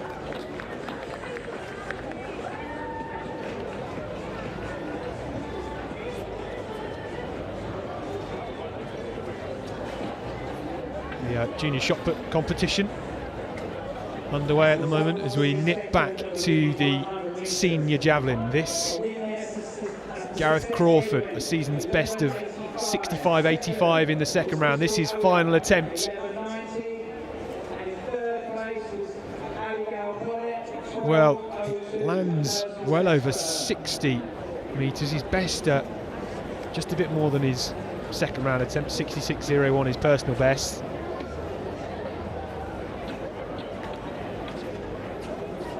Still waiting that result from Gareth Crawford as Greg Miller, the Scotsman competing for the National Athletics League today.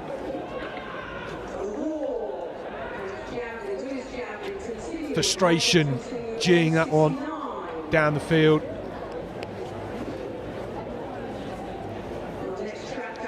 This is fifth round attempt. Best in the competition so far, some 10 metres down off his season's best, 61.51, putting him fifth in the competition. That's 59.77, just not quite connecting with it so far today.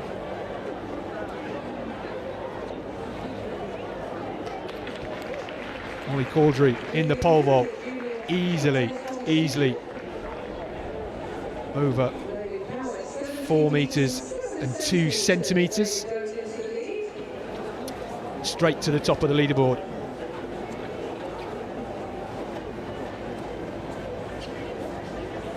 High jump underway. Lily Church, part of the Welsh under-20 team here today. 1m69 at her first failure. She's got 2 more attempts at that height. Rosie Sharples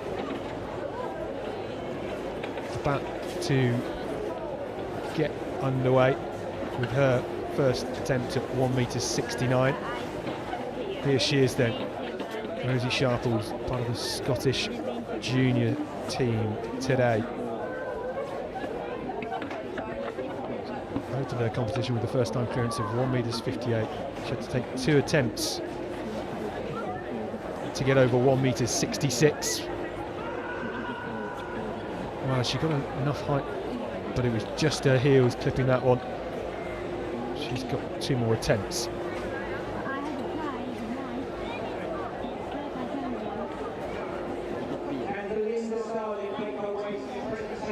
Sophie Ashurst then in the pole vault, 4:02.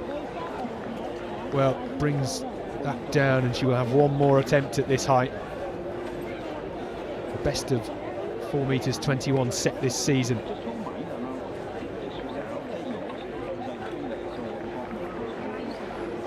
Zara Tyas in the high jump there, easily over 1m69.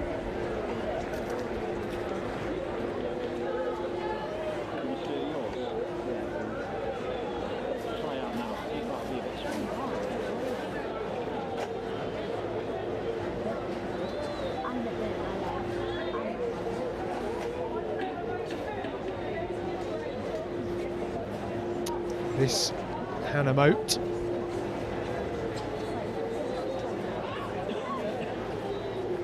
First attempt at 1m69 and makes light work of that. Quickly off the bed as well, just in case it was wobbling. 3 attempts, 3 clearances at 163, 166, 169. Next up, 1m72.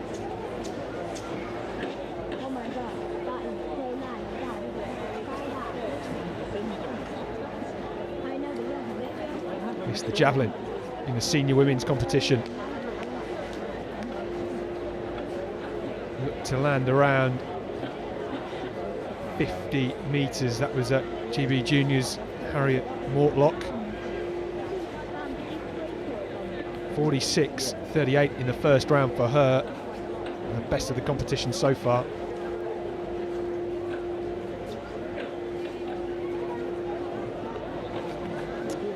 .46.91 final round effort for Harriet Mortlock in the senior javelin. Puts her up to 4th in the competition.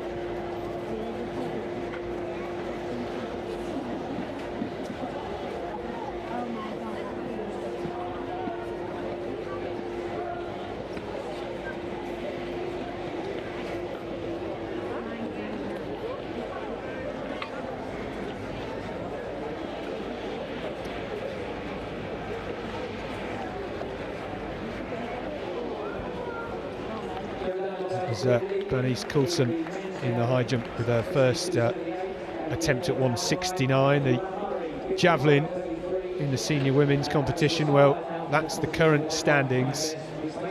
Still a couple of throws to come in that competition.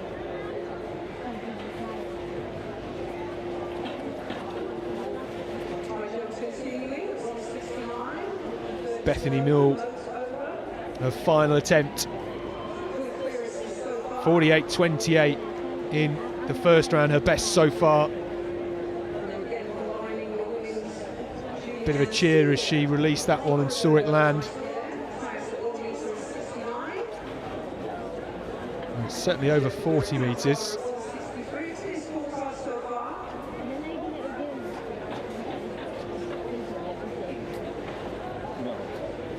This is the current standing with one throw to go in the senior man's javelin.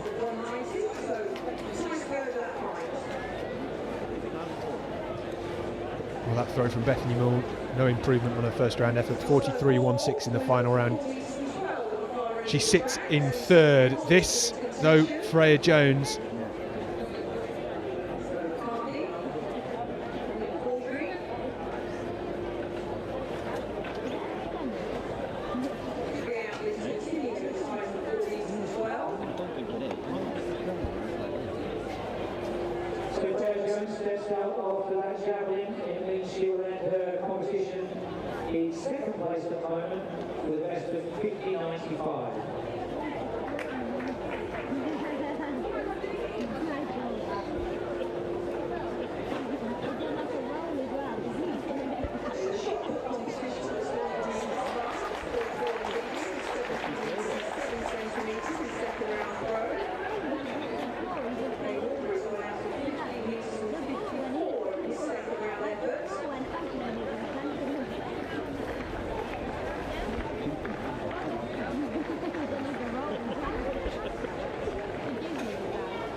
Well, high jump.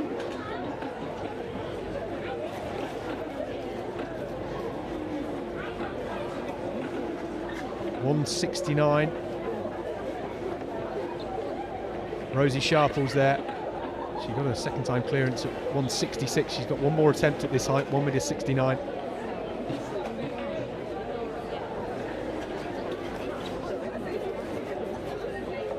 Back to the pole vault then, and it's starting to get to the business end. Sophie Cook passed at 4:02. This her first attempt to the competition. 4:17, just glazing it with a leg.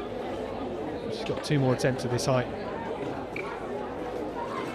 So the result of the Woosh javelin was Bethany Mortlock in 3rd place with 48.28. Freya Jones of England 50.95 in 2nd, and Joanna Munley of the national athletics league winning in the first contest for 55.33.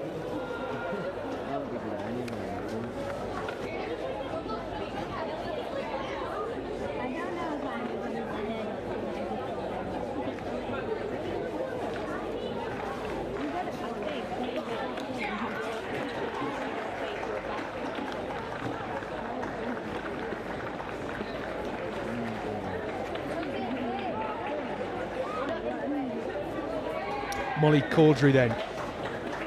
Well, she was clear first time on her first vault of the competition with 4:02. The bar now at 4:12.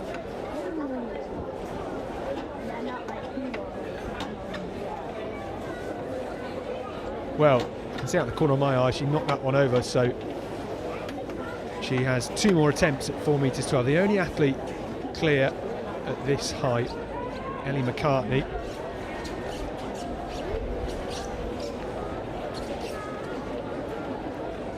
Lily Church with a final attempt. Big moment for her, 1:69. It's just a centimetre less than her personal best. Can she deliver for Wales? Yes. 1:69 clear.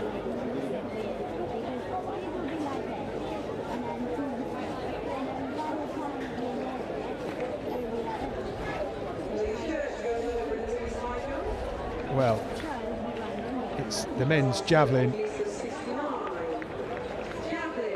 Joe Dunderdale, final round attempt.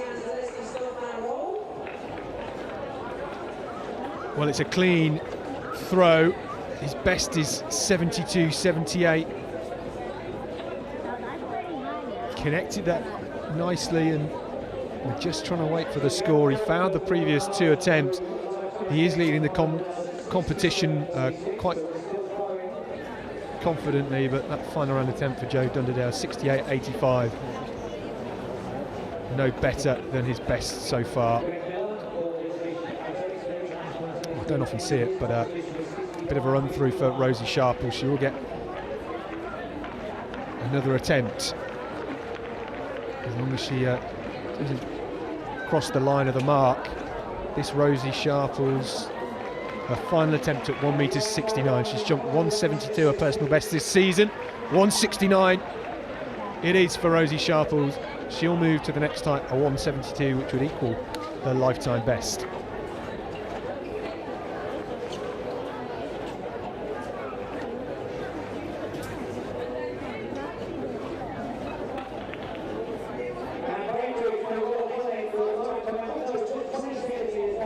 Well, the final throw in the men's javelin might have just won it for Daniel Bainbridge in England, but it's the women's pole vault at 4:12, and Sophie Cook with another failure. She'll have 1 more attempt at that height.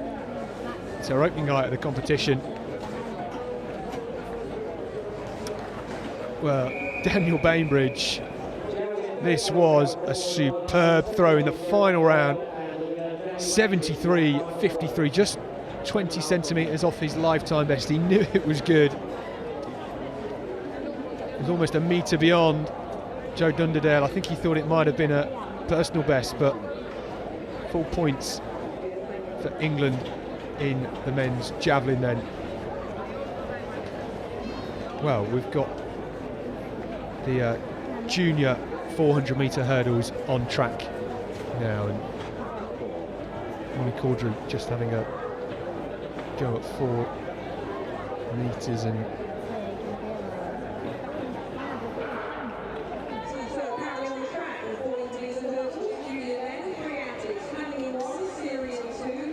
well, Canning on the inside, George Seary in 4, and Onyechukwu Oko on the outside in 5 for the GV juniors. And already George Seary, fastest man in this field, storming down the back straight and already gone past Oko on his outside. Oko has got a best of 54.50 this season, a bit slower on personal best, but he's giving Seary a good run for his money here. Cool conditions as Seary comes into the home straight with an edge of an advantage. Oko just on his shoulder trying to close him down over the final barrier. They're both clean. Oko just stumbling slightly. George Seary coming through, staying strong. 53.79 on the clock. Canning coming through for Northern Ireland under-20s in 3rd, and George Seary the winner of this junior 400 metre hurdles.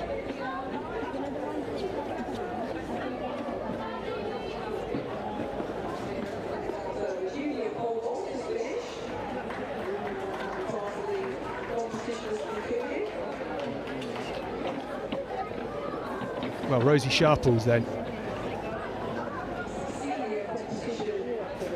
1m72, this would equal her lifetime best. Her first attempt, she's got 2 more to go.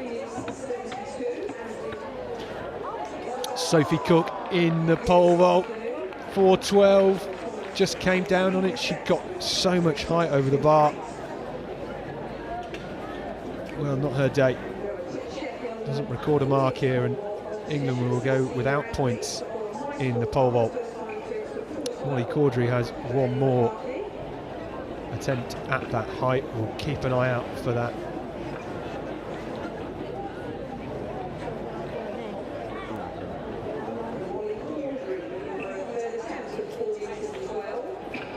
Zara Tyas there, 172, her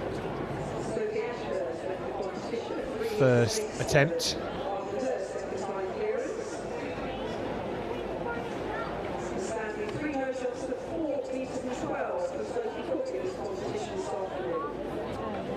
Well, this the second of the senior men's 400 metres. Ben Higgins will go in lane 2, Adam Booth in 3, Chris McAllister in 4, Di Green in lane 5, Niall Carney in 6, Josh Fold in 7, and Connor Henderson in lane 8. Had a good jump for Hannah Moat, first time clearance at 172.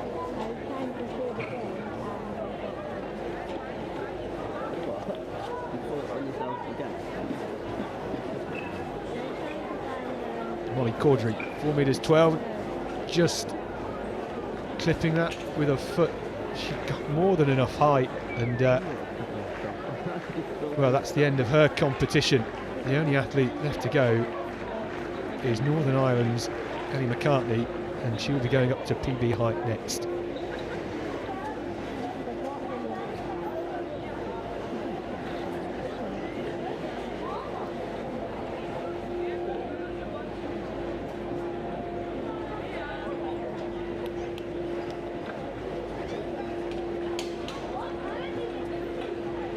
Junior shot put is well underway. Wales' Oscar Dunn. His best of 12.72 so far in this competition.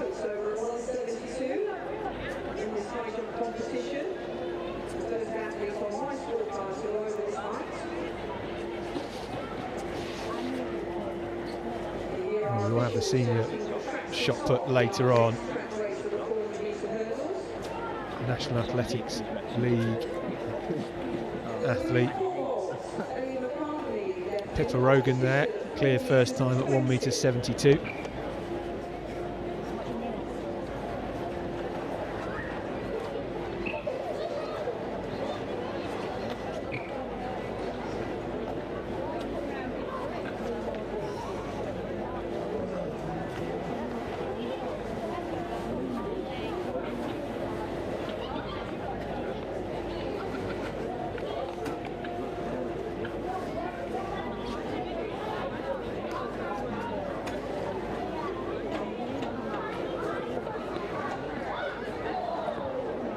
Personal best height for Ellie McCartney.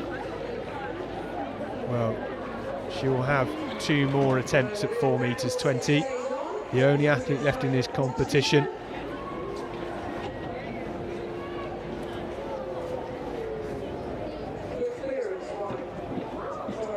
Hallie Ferguson. Second attempt at 1m72. What can she do here? Wow, she gives the bar a good wobble, but that is a fine clearance. And next up, 1m75 for her, which would be an equal personal best height.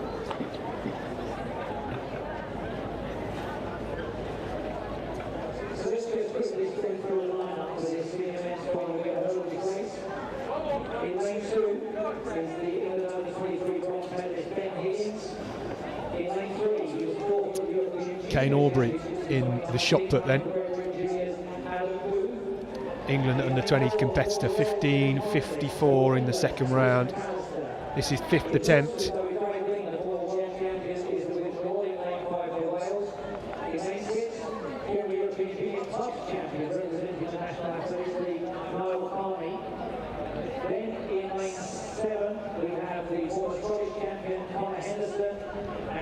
happens here with the failure.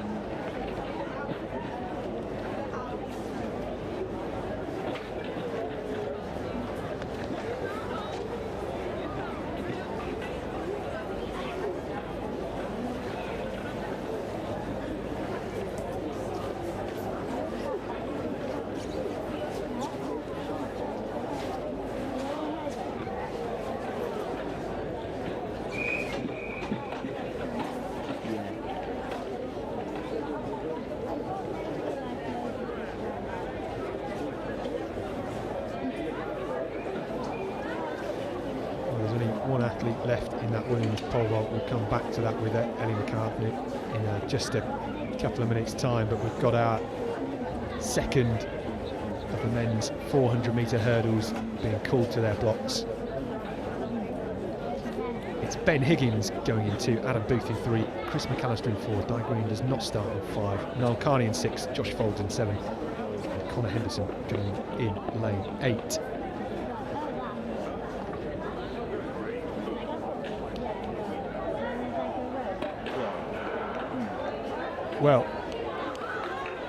Well underway, and Chris McAllister, the athlete in lane 4, just being closed down by Adam Booth at the moment. McAllister, the England senior champion, and now starts to get into his stride and goes storming past Niall Carney down the back straight, already beginning to close down on Josh Folds in lane 7. McAllister set a personal best of 49.16 this year. He's the England champion and starting to show his class as he comes around the second bend. Connor Henderson for Scotland on the outside, having a good run as well. But it's McAllister leading from the GB Junior. Adam Booth at the moment on the inside. Ben Higgins moving into second at the moment. Folds will finish well, but it's Chris McAllister storming home for England here at Sports City. Folds will finish second, 49.60 the win for Chris McAllister. Winning by 10 metres, and Josh Folds coming through for second. Well, it was a clear and convincing win, 49.60 for Chris McAllister, but the battle was really about second and third, and Chris McAllister really happy with that one. He took it quite conservative, didn't he, over the first 100 metres.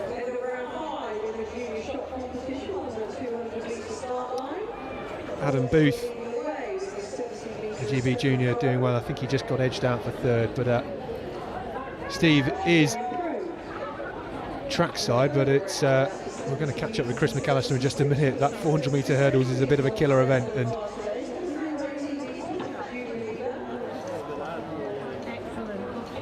a shot put the junior competition underway. Teddy Toshinjua in the 5th round. The shooter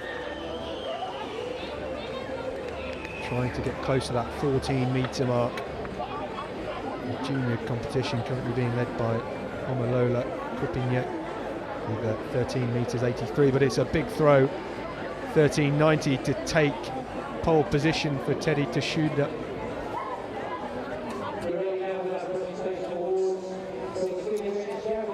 Well, the 400-metre hurdles was won by Chris McAllister, and Steve has him now trackside for us. Yeah, I certainly do. Thank you very much, Scott. Chris, fantastic race out of yourself. It seemed to mean a lot to you at the end there as well. Big celebration. Talk us through. Nice affirmation of the shape I'm in to get a good time like that in a bit of grim British weather in the summertime. I love it when the sun's out, but it's good to know that I can do it on a day like today. What do you expect from Manchester in August? Should know better by this point, surely. But it's been a very, very long year for everyone. As we're getting back into the swing of things, how pleasing is it to run in a race like that and to set a time like that? Yeah, it's really nice. I've run well domestically this year, so I'm glad that's continuing. 49.6 is another Commonwealth standard as well, so hopefully we can get in that team next year. practice for the British summertime weather for Commonwealth Games in Birmingham. Yeah, I don't think Birmingham's going to be too different to Manchester. What would that Commonwealth Games mean to you? It's on the horizon for everyone at this meet. Yeah, I was at uni in Birmingham, so it'd be really good just to go back. Probably stick you in the same halls. They probably will. Maybe in slightly nicer ones, I don't know. But no, I mean, it would be amazing to represent England at the Commonwealth Games, yeah. Get the home fans behind me and get all my family and friends up to watch and cheer me on. It'd be amazing. Well, I wish you all the very best of that. We'll let you get a breath back for now. Great race, mate. Scott, back to you.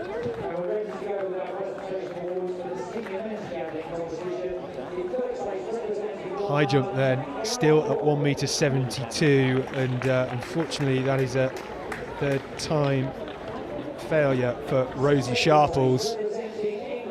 That would have equalled her lifetime best, but she ends the competition with a very solid 1m69, equal third as it stands in the junior competition. Shot put still going.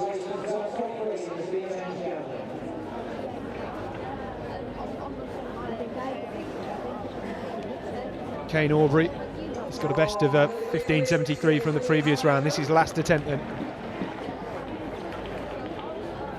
Just in the sector and not quite near his 17 metres and 2 centimetres best today.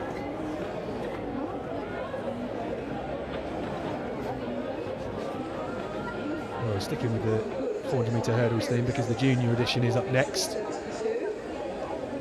4 athletes going in that.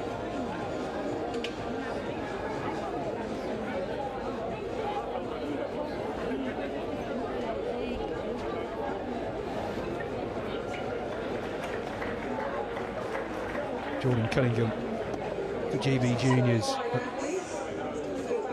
David Paulet rather for GB Juniors.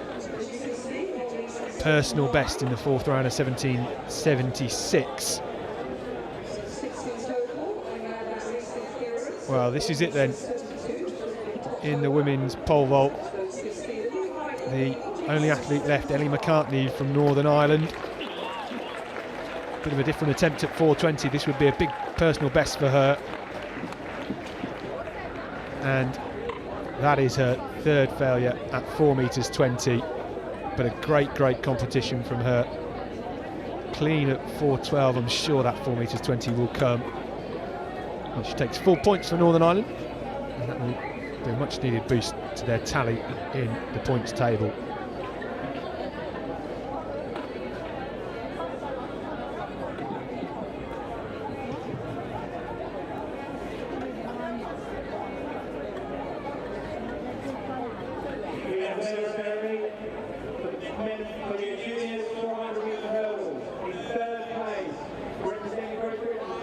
Well, that looks to be a wrap as well in the junior shot competition. This is the lineup though for the junior 400 metre hurdles for the women: Rachel Callan, Melissa Coxon, Emily Newham and Orla Brennan.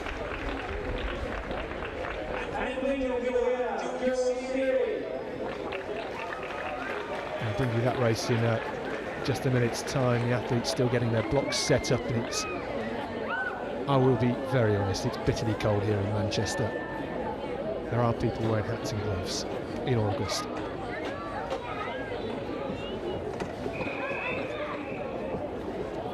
Orla Brennan there, going in lane 6.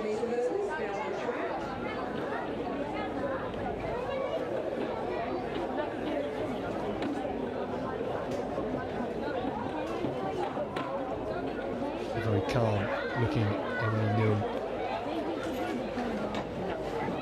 They're trying to break that magical 60-second barrier here. Their best 60.01 set this season. The junior women's 400 metre hurdles: Callan, Coxon, Newham and Brennan.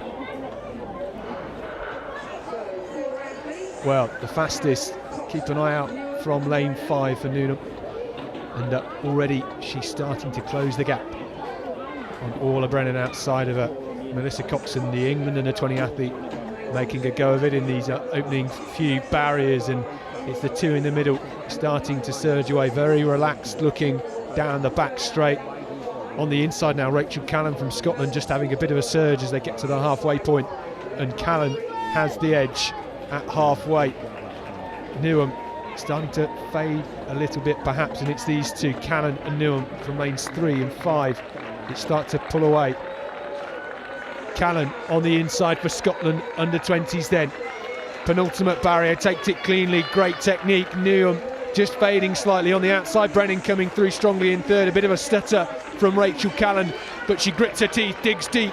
Newham has a strong finish, and Newham now coming through. She might just get there, she does. Well, what a finish. 50 metres to go. It looked like Emily Newham for GB Juniors was out of it, but Rachel Callan just getting edged out in the final metre, and what a finish.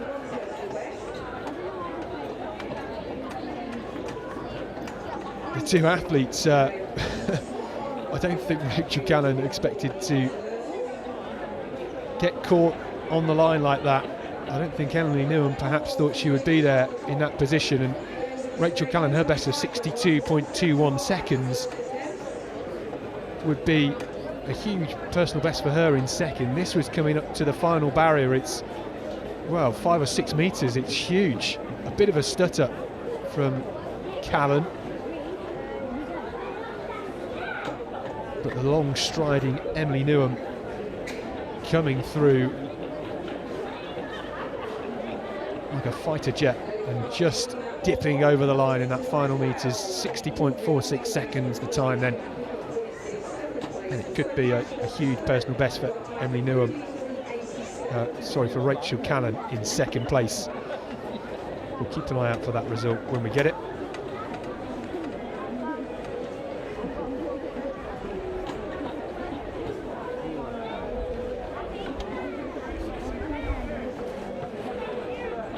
It's starting to drizzle just a bit more here in Sports City, and we're trying to keep wrapped up underneath the slight canopy we have here at the stadium.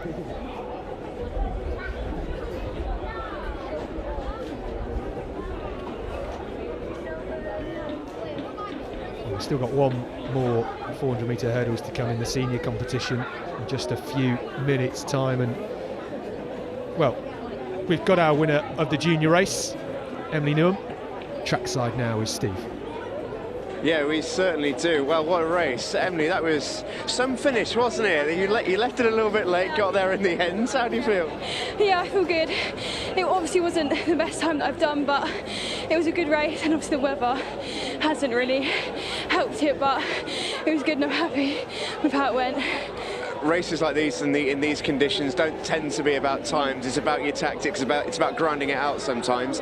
How pleasing is it to win a race from being so far back on the home straight? Oh, it feels good, yeah. And I trusted obviously the training that I've done and the race that I've done in the past, and I just felt like I had a little bit left to go, and I didn't obviously want to walk away knowing that, so I just gave it what I could at the end, and yeah.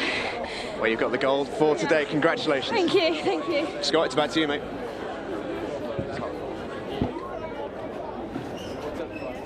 Well, what a finish that was from Emily Newham. Just outside her lifetime best, but I'm sure Rachel Callan, who was edged out of it, won't mind her huge personal best that she will have got in second place. We'll bring you the results as and when we have them. Still one more 400 metre hurdles to go in the senior women's, and they are now on the track, just setting up their blocks. Big thanks to our kit carrier volunteers as well, the young people we have helping us today here at Sports City. The lineup then for this senior women's 400 metre hurdles final. Lucy Chalmers goes in lane 3 for GB Juniors. Carol Granville goes in for the Welsh Commonwealth Games representative. Nicole Kendall for the National Athletics League, a great personal best of 55.93 this season, making some great improvements. Hayley Mclean, again a personal best for her this season. She goes in lane 6, and Jess Tappin goes in lane 7.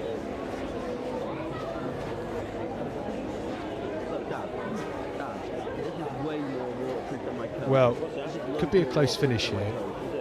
Hayley Mclean, who represented England over the 400 metre hurdles at the 2014 Glasgow Commonwealth Games, back to her best this season. Lifetime best of 56.08. Set at Bedford, winning the England Championships. So she's agonisingly close to Nicole Kendall, who is the fastest in the field, and keep an eye out for Jess Tappan as well on the outside. Main finals are both the 400 flat and 400 hurdles at the England Champs in the same day, so strong competitor.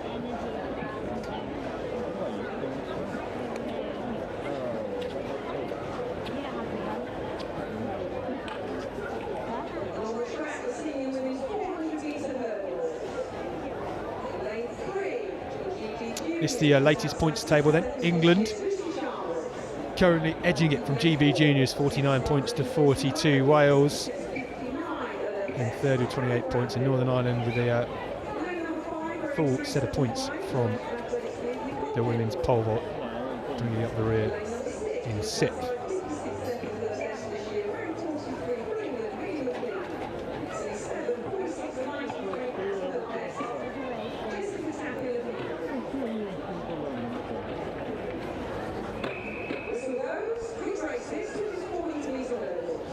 Well, we are about to get underway with the women's 400 metre hurdles. It's going to be a real battle in the middle between Nicole Kendall and Hayley Mclean, and we'll have to see who gets out hardest. Maybe Kendall has the advantage with Mclean on her outside. Both athletes coming into this competition today in their best form. It's Chalmers, Granville, Kendall, Mclean, Tappan. The women's 400 metre hurdles.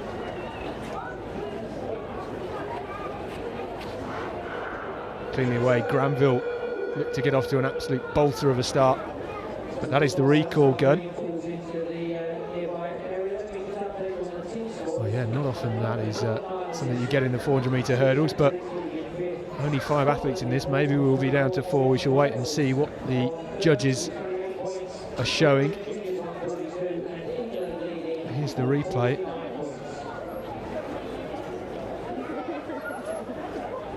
Well, Granville looked to get away just ahead of everybody else, but it was fairly tight between the 3 in the middle. Well, at full speed, you can barely sense it, but nobody getting a red card yet. I think Hayley Mclean just having a word with our track judge. I didn't see him give a card.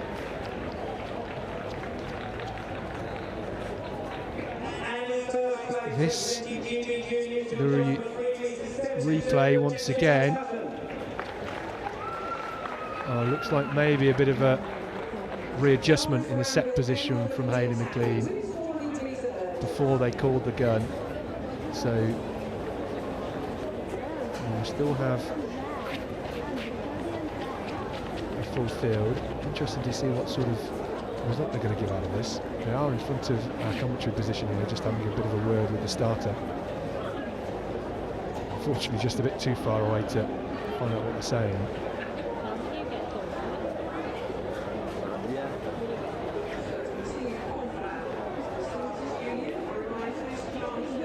I've seen a few hands by the ears, and maybe Hayley Mclean just protesting that there was a bit of noise. There is a lot going on around the stadium here. A green card being issued. Well, we're still going to have 5 in the lineup.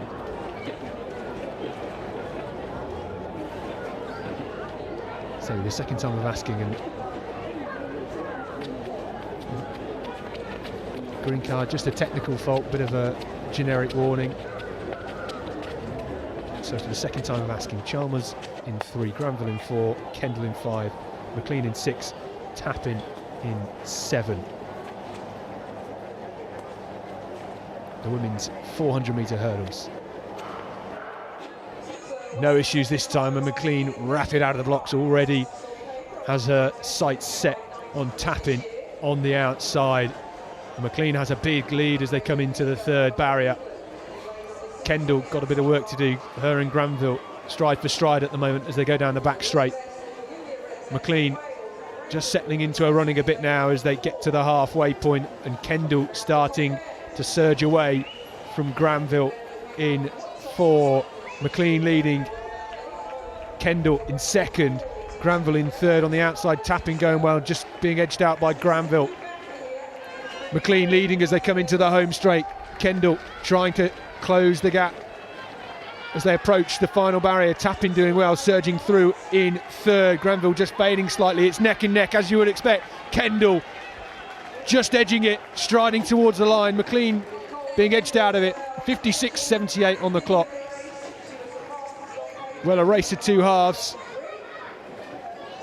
Jess Tappin coming through strongly for 3rd in the end. But it was a patient opening 200 from Nicole Kendall and saved it all for the final 50 metres, really.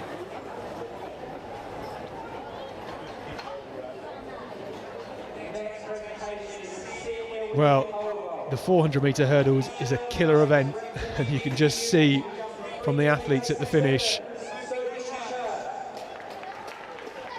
a real tough run, especially in these conditions today. It's not what you want in British summertime, but Nicole Kendall doing a great job to come away with the win there, and the National Athletics League will get full points in the women's 400 metre hurdles. A good time too, 56.78. Just getting a breather here. And we'll see some of those athletes later on.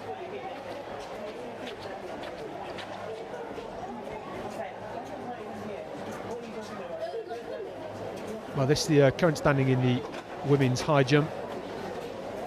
Sommer Leckie from Northern Ireland currently at 175. I think we're still seeing Zara Tyas and Bernice Coulson have their final attempt at 1m75. Coulson on the track at the moment.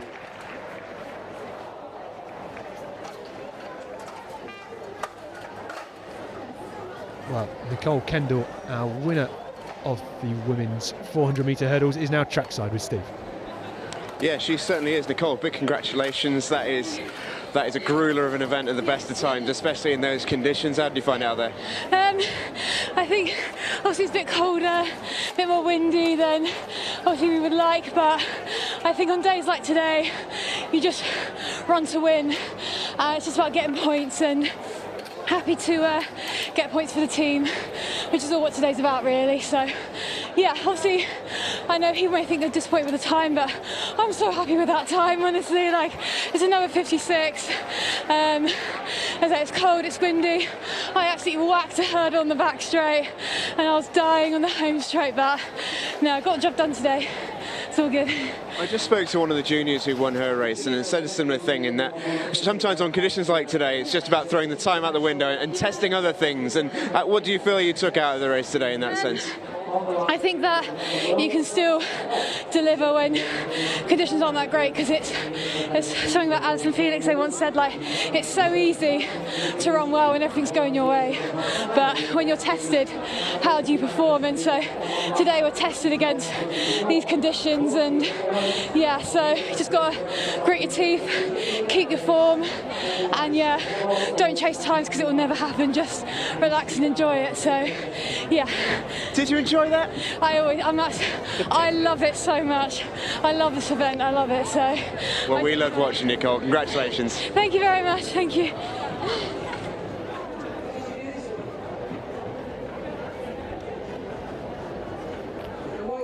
Well,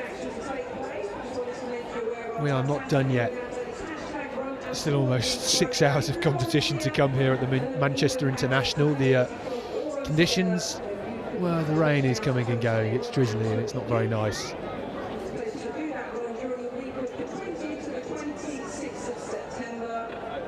We've still got a bit of high jump on the runway, and next up on the track it's the women's 5,000 metres, the juniors and seniors jumping in together for this one.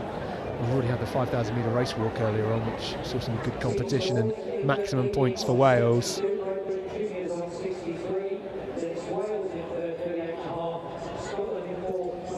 We also have the men's pole vault just about to get underway.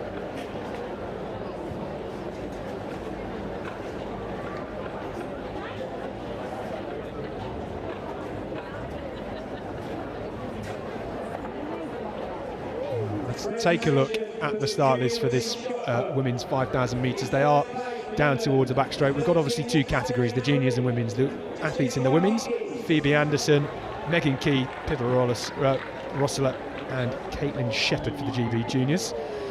And these four athletes will get individual medals in their own right. The senior women's 5,000 metre then, Alicia Tate goes for England, Alice Garner for GB juniors, Hannah Irwin for Northern Ireland, Beth Kidger for Wales, Emily Thompson for England and Sinead Bent for the National Athletics League. So this is our lineup. They are just getting their final bits of preparation underway. Quite a close finish. Beth Kidger for Wales will be certainly one to keep an eye out for.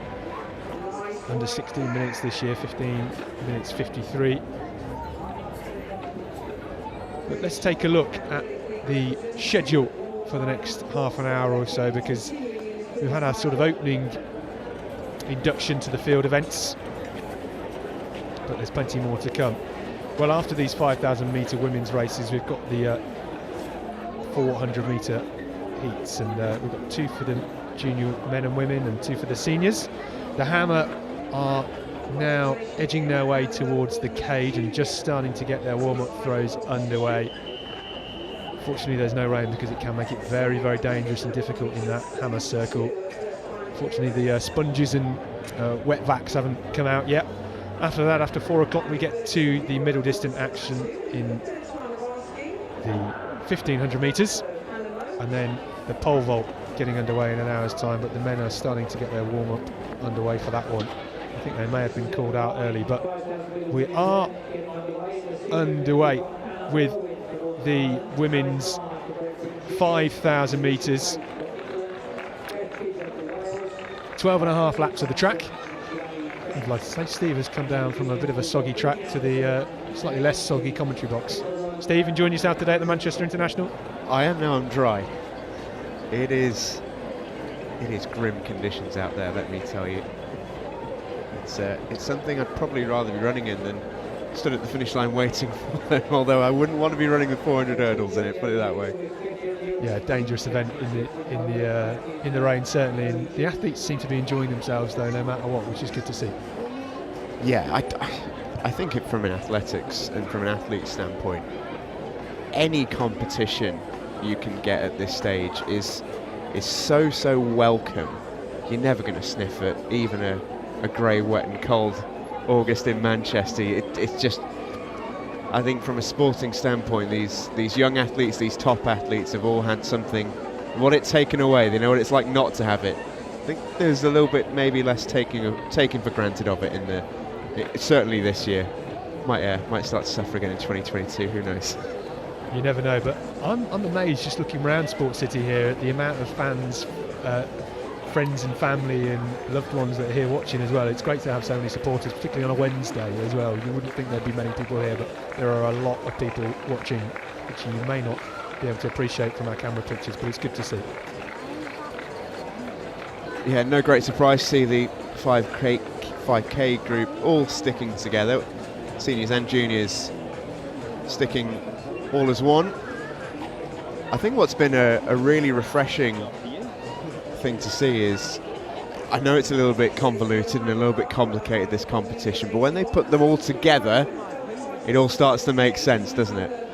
Yeah, it's two pieces to the puzzle, isn't it? The juniors and seniors, but when you see them in a race like this, it certainly makes sense. And at the moment, it's Northern Ireland's Hannah Irwin just sitting at the front, and Beth Kidger, who led the opening 600 metres or so, just in the red strip in second place at the moment. It's those two athletes, the personal best set this season, under 16 minutes.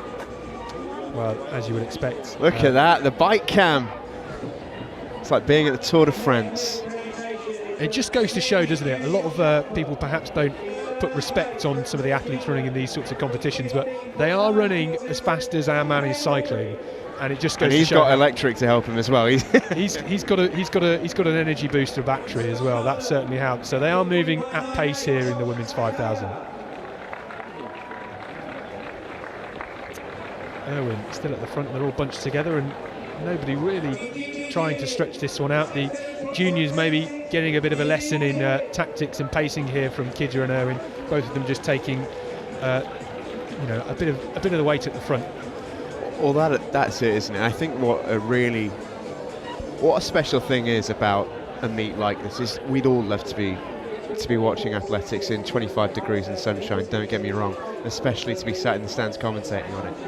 But for the athletes, it is quite a nice thing to mix it up every now and then. They probably won't appreciate it today, but afterwards they'll look back. It's a chance to fine-tune the tactics, fine-tune the things that you don't necessarily get to test on a... I mean, I think the last interview I spoke to there, it summed it up perfectly. You've got to judge yourself on your worst day, not always on your best day. And for the youngsters here, they get a chance to race tactics, because no one's going to go out and set a PB in this, are they? So it's a real chance to mix things up and to test things. And I think that makes it really interesting on a day like today. Especially for the younger athletes, who many of them their first representative competition here, whether it's for the England under-20s, GB juniors, Northern Ireland juniors. It's a great opportunity to learn what it's like coming to a team event and representing your nation, your country, rather than just going to an open competition or your national championships where you're representing yourself. Yeah, and it's a big difference. It's a massive difference, you know.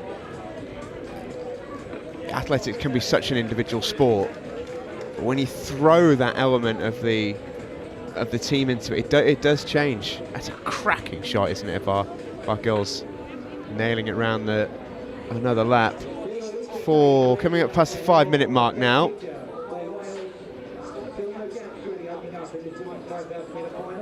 The fella on the bike's got a job on keeping up. I think he's worried about staying on the bike, isn't he, to be honest. He's got no stabilisers on. Apparently they took them off beforehand because they said he couldn't actually keep his stabilisers on. It was a bit too much of a risk. But here he goes, puts the boosters on. Beautiful. Irwin still at the front, as you might expect. Experienced athlete, Hannah Irwin from Northern Ireland. And just look at Scotland under-20 athlete just on the outside there, Megan Key. She's ran 16:08.90 this year, and the youngest athlete, or one of the younger athletes certainly in the field, and just edging her way towards the front. And we might, over the next couple of laps, start to see a bit of a stretch at the front between these three then. Kidger, Irwin and Keith at the front. And just keep an eye out for 135 there on the outside. Caitlin Shepherd, the GB junior. She's slightly slower on personal best, but the pace this is at, it might just fall to her fancy, really.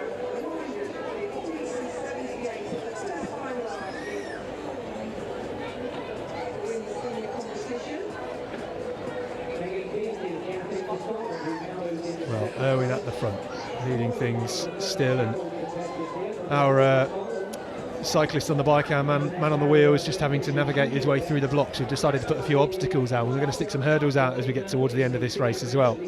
To be honest, I wouldn't ever advocate for this, but he's got to get a medal too after this, doesn't he?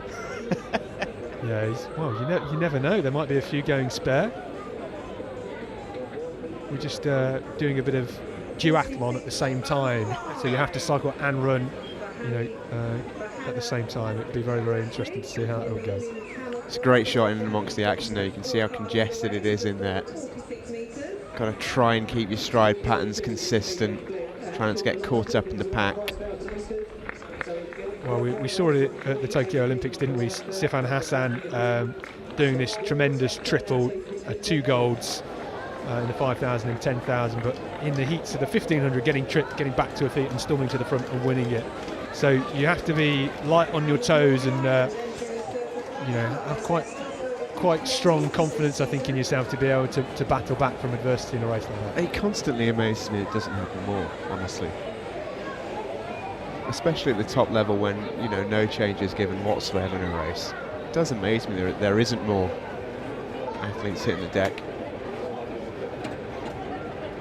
It's just starting to split open a little bit, isn't it? It's not quite as tightly knit as it was a few minutes ago. Ticking over towards 8 minutes, 7 laps remain, plus this half lap here.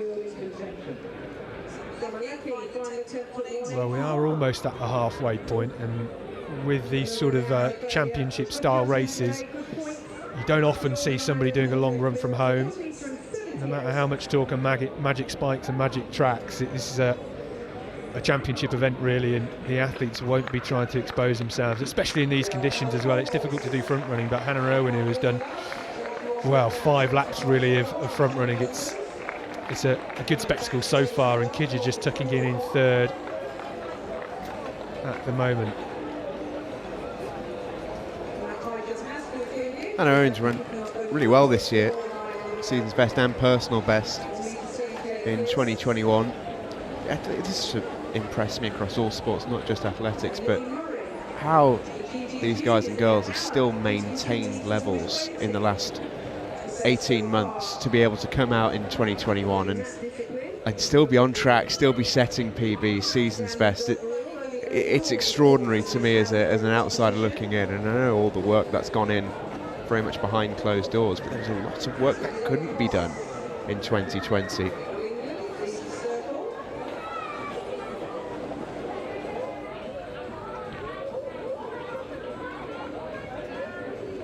Well, you get a sense that maybe a surge is going to come, because Irwin is just nudging the field apart here, and we're starting to get a breakaway pack of 7 at the front. It's Hannah Irwin leading it, Beth Kidger just sitting in third, and Keith in second at the moment.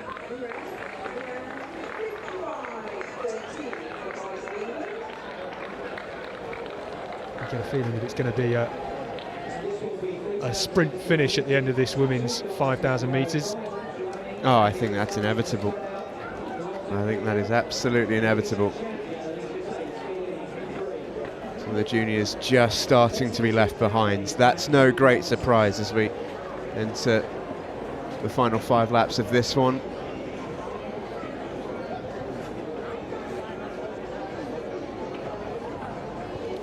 And about 2/3 of the way through.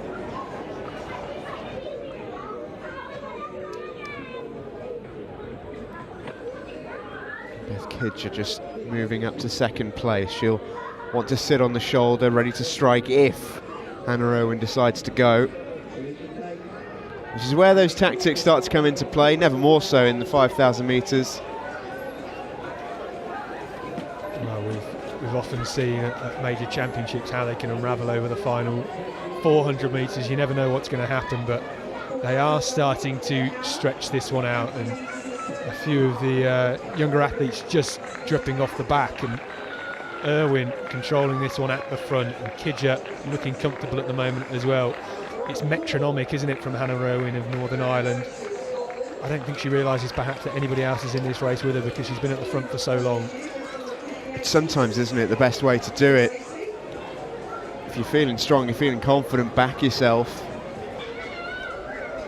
I have a feeling Beth Kidger will be sitting fairly comfortably in second place, though, just knowing exactly where she lies in the race and knowing she has the ability to see what's in front of her and then go and strike. Ran really well at the Loughborough International meet 6-7 weeks ago now. Won that event, if memory serves. And she's looking comfortable here, but Hannah Irwin still continues to lead. Well, it's a clear leading pack of 6 now, isn't it? And Irwin, Kidger, Keith. Yeah, shout out to Megan Keith, the junior for Scotland, very much in the mix here. From a junior perspective, get in there and hold on for dear life. Well, they might get a bit of schooling over the last few laps here, and they're going to come round the finish with 3 laps to go. Alice Garner, the GB junior, still in there at the moment, just on the outside in number 2 on her hip. She's going nicely and just tucking in behind Keith. Emily Thompson as well with 4.31, sitting in 4th at the moment. Irwin just one eye perhaps on the gold medal, and of course this is a team competition, but medals are awarded to the winners of each event, and it's another bit of metal for the trophy cabinet, isn't it, really? And oh yeah, make no mistake, those are in high demand today. We've seen plenty of close races already. If a race is close, you absolutely don't want to lose it. Now you see they're just starting to stretch out now.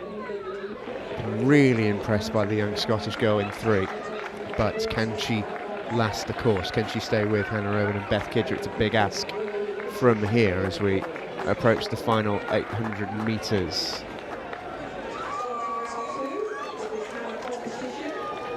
Hannah Owen has led this, I think, from the very first gun. She doesn't look like surrendering it anytime soon. I can tell you the rain has stopped for the last sort of almost pretty much the duration of this race, and already you can just see the track drying out ever so slightly, which will be music to the ears of several of our sprinters ready and waiting in the wings for later on this afternoon. Big long day of athletics with you here on England Athletics. Well, the race is really getting underway now, isn't it? We've got 600 metres to go, and they've started to stretch out at the front. Kidger just nudging on the shoulder of Irwin, and may make a bit of a charge for it as they come into the home straight.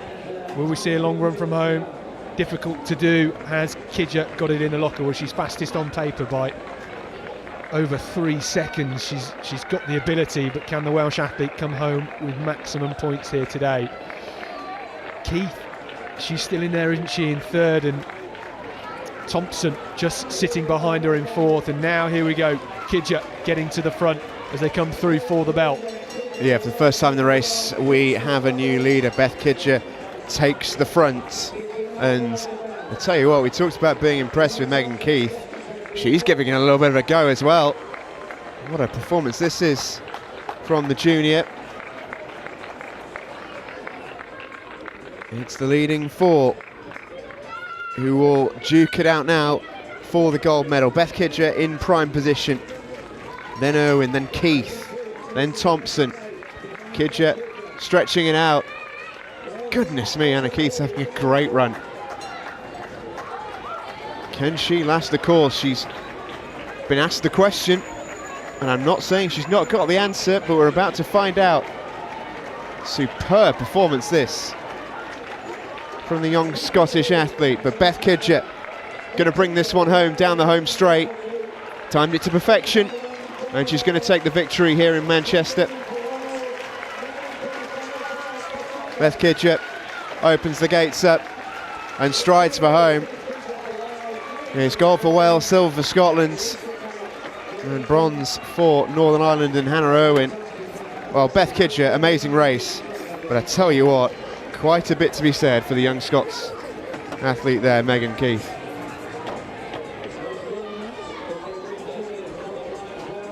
Well, narrowly off her lifetime best, Megan Keith.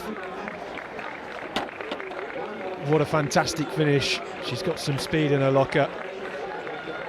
And it's a shame for Hannah Irwin, really, isn't it? She worked so hard in the early stage and just got run out of it. I think perhaps the tactics would have been to just try and stretch out the field and hold on.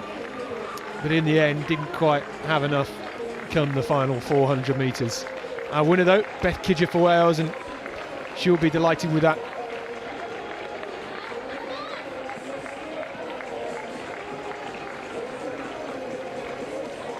As our final few athletes come across the line, Sinead Bent just rounding things up to an applause from the crowd here at Sport City.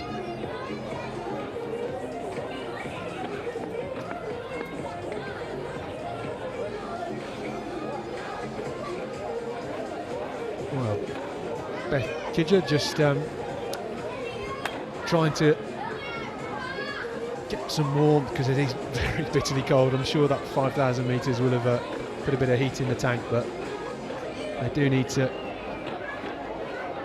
get the fuel on board, and I'm sure when she has done so, we'll be able to have a chat with her trackside. And Beth Kidger doing a fantastic job and picking up maximum points for Wales in the women's 5,000 metres. Doing the business over that final 400 metres. It's a difficult job to do, isn't it? Taking it out with 1 lap to go. The target for everybody else. And Beth Kidger, our winner of the women's 5,000 metres, is now trackside with Steve. Yeah, she certainly is. Beth, first of all, big congratulations, another gold medal. Talk us through that race. It was timed to perfection from yourself. Yeah, it was a strange one because it went off really slow, but I just wanted to tuck in at first to save my energy, and then at the end I was feeling stronger, so I just kicked. Was it the position that you wanted to be in, just sitting on the shoulder in second place, managed the race almost from there? I wanted to suss out what everyone else was doing first, so no one wants to be the one leading it the whole way, in the wind, so yeah. Yeah, conditions weren't ideal. I think the track started to dry out just as the race ended, which is annoying for you guys, but you got the win. And I wanted to ask you a little bit about the rest of the field, because you had a young junior chasing you down there who gave you a little bit of a fright down the home straight. I wasn't sure how close behind she was, but I just felt like I needed to sprint just in case, so yeah. Well, big congratulations on the win today. Thank you.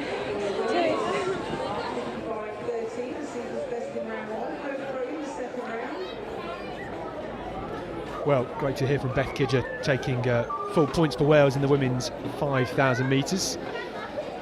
No rest for the wicked, because the track action is about to get back underway with the junior women's 400 metres. This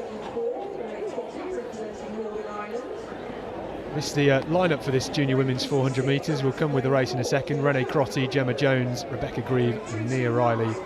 Steve is now trackside with our young Scottish 5,000 metre start. Yeah, I certainly am. Megan, a huge congratulations on second place in the race, gold in the juniors, of course. Fantastic race from yourself. How much did you enjoy it? Yeah, it was really fun. It's I'm still getting used to those kind of tactical type races where it doesn't go out straight away at the kind of pace you'd expect. So it was one of those ones. I'm still learning it, but no, I'm really happy with that one today. Myself and Scott commentating on the race, we sort of see the seniors and the juniors go off together, and you almost expect that natural sort of split as the race goes on. How difficult was it for you just to stick in there and hang on to the coattails, and then at the end, show us what you're made of? Well, to be honest, because it was more of a tactical race, it was almost the other way around, in that rather than trying to keep with them, it's kind of that you're trying to hold yourself back because you know the race is going to pick up at the end, and I was just trying to get myself to not go too early, so I was kind of trying to stick behind them and not kind of show my cards too early, but no, I was happy with that kick at the end. Absolutely, and for an athlete like yourself who's still learning the game, how important is a meet like this to represent your country first of all, but actually to test yourself against some of the best around? Oh, 100%, it's so beneficial, and running for Scotland is just one of the best things you can do. The whole team seems to be doing amazing today, and yeah, no, it's so much fun to come out and learn new things in a race like that. Well, congratulations, go and get your gold. Thank you very much. Thanks. Well, the junior women's 400 metres well underway, and at the halfway point it's Gemma Jones of England juniors leading things from Rebecca Grieve and Nia Riley of Wales on the outside, and they will come into the home straight with Gemma Jones. She's the fastest on paper, but she has got a narrow lead over Rebecca Grieve on season's best. There's only a tenth to choose between them, but here comes Rebecca Grieve from Scotland, puts her foot down, puts the hammer down, and Rebecca Grieve starts to storm away in lane 5 for Scotland under 20s. She's going to take the win here. 55.37. Wow, that could be a huge lifetime best for her, and I think she's a bit surprised at that. Look at that reaction. And a personal best, 56.66 seconds, and she has taken well over a second off that. She looked so strong in the home straight. A storming run to finish. Well, Gemma Jones, she took it out hard in the opening exchange, but Rebecca Grieve can't quite believe it, can she? She's in shock, the young Scottish athlete. A great run, but that is some finish. Just goes to show all that training is paid off, and she's in good form and has set a new lifetime best here. Still 3 more one-lap races to come.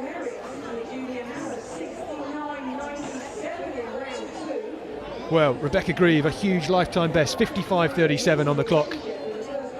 And she is now trackside with Steve.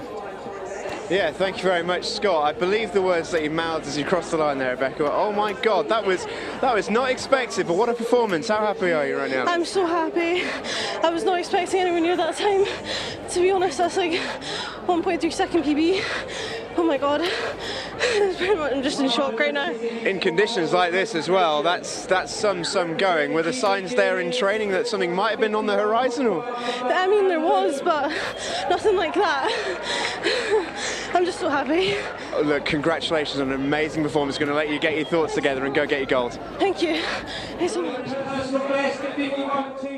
Josh Fort in second place. Well, but great to hear from Rebecca Grieve. Long may it continue. We've got the junior men's 400 metres up now, and on the track, the GB junior, Reuben Henry-Dare goes into Samuel Reardon of England under-20s, goes in 3, Alex Cooper in 4, Stephen Johnston from Scotland juniors in 5, Jacob Hamilton of Northern Ireland in 6, Aaron Jolly of Wales in 7, and on the outside, Pablo Sima-Roca, England under-20 athlete. Well, on paper, there's not too much to choose between Reardon in 3 and Cooper in 4. Cooper just the fastest in the field with 47.13, but on a day like today, anything could happen. And we've just seen a huge 1.2 second personal best in the women's junior race.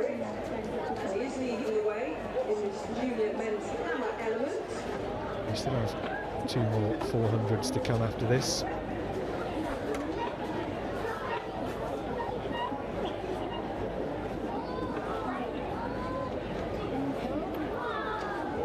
Well, it doesn't quite highlight it on paper, but Sam Reardon has gone sub 47 seconds with 46.97.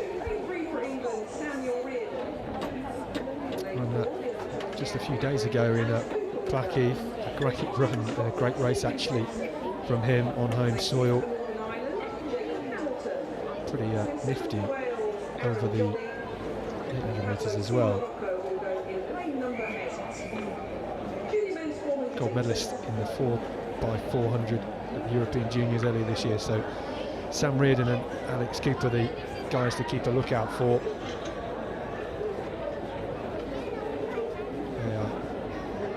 Side by side in the UK under-20 rankings. So they'll run it once again then. Dare in 2, Reardon in 3, Cooper in 4, Johnston in 5, Hamilton in 6, Jolly in 7, and Rocker in lane 8. The junior men's 400 metres.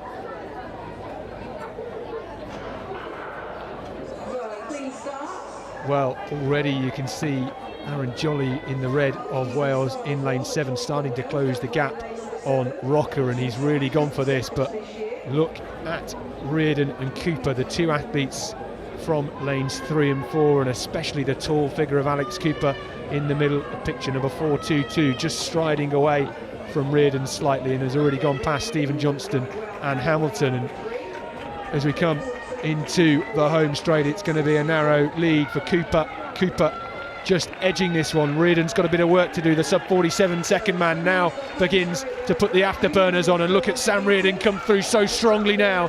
He looks cool, he looks comfortable, and he's going to take the win. What's on the clock? 47.03. Wanted another sub 47 second run. Sam Reardon didn't quite get it, but it was a great finish from him. And Alex Cooper, another real talent for the under-20s, and England Junior 1-2. Well, it worked out pretty well for Sam Reardon in the end, didn't it? Just managed to track Alex Cooper throughout the opening 300 metres, and when he came into the home straight, put his foot down, and the rest is history. 47.03 the winning time then. And the marker has really been set ahead of the senior men's in a couple of minutes' time.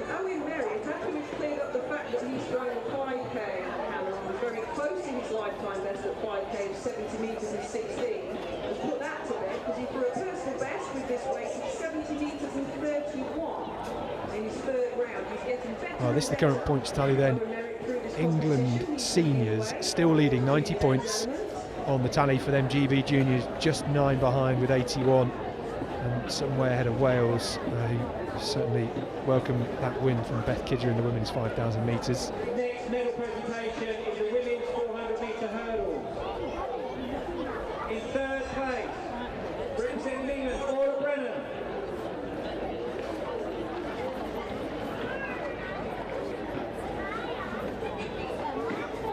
In second place, Rachel Callan. Yeah, Sam Reardon, that was a really enjoyable race for you, I'd imagine. In tough conditions, you got the win. How do you feel? Yeah, it's great. Came in here just wanting the win, not worried about time really. Got off the last bend into the 100 home straight. Was just a bit behind Alex and just gave all I could down the home straight. Got there in the end, so yeah, very happy. A little bit of an atmosphere rippling around here, isn't it? It's nice to be back, isn't it? It is nice to be back competing like this again with crowds, and yeah, it's really good, really fun. And you've got that England vest on. What does it mean to you to represent your country? Yeah, it means the world. You know, putting on an England vest, you just feel pride, and yeah, can't ask for more than that. Well, congratulations on a great race, mate. Thank you.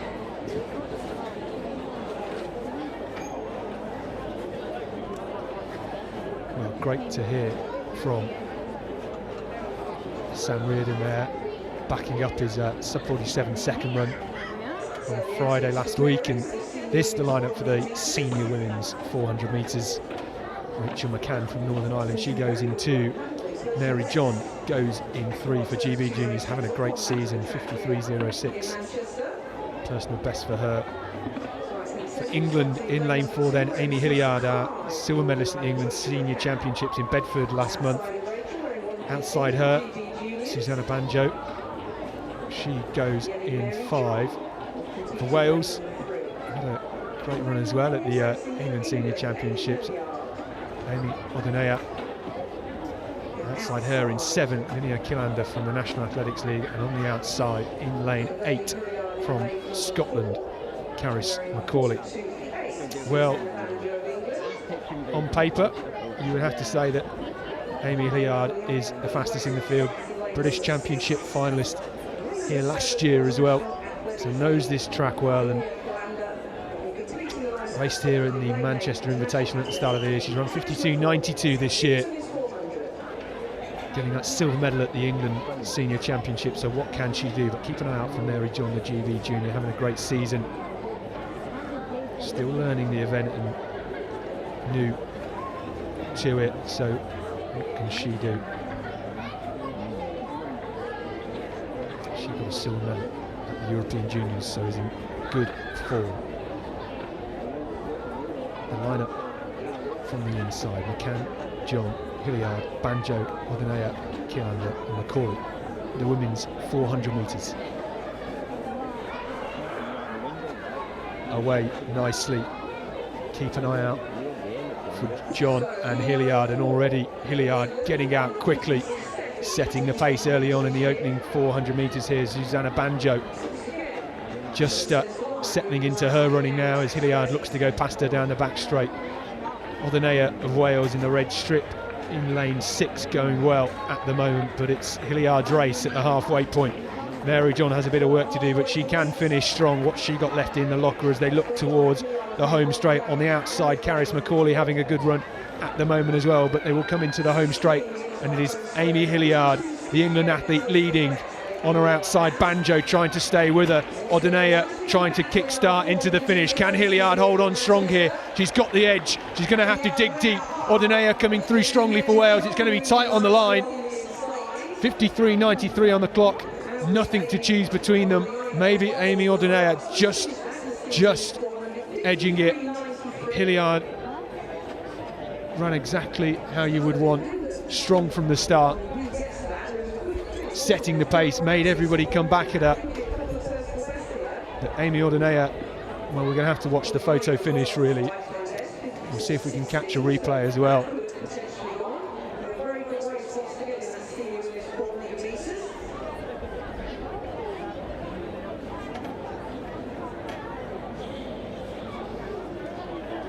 The men's 400 metres is up in a second, but we'll have a little look at the finish. This is the final 200 metres. Banjo had a bit of a surge, looked like that was in her plans.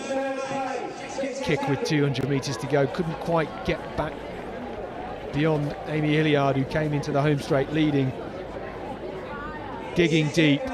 Mary John couldn't get back into this race, she just left it a bit too late. But the tall figure of Amy Ordinea coming through. I think maybe Hilliard just got there. We'll have to wait and see.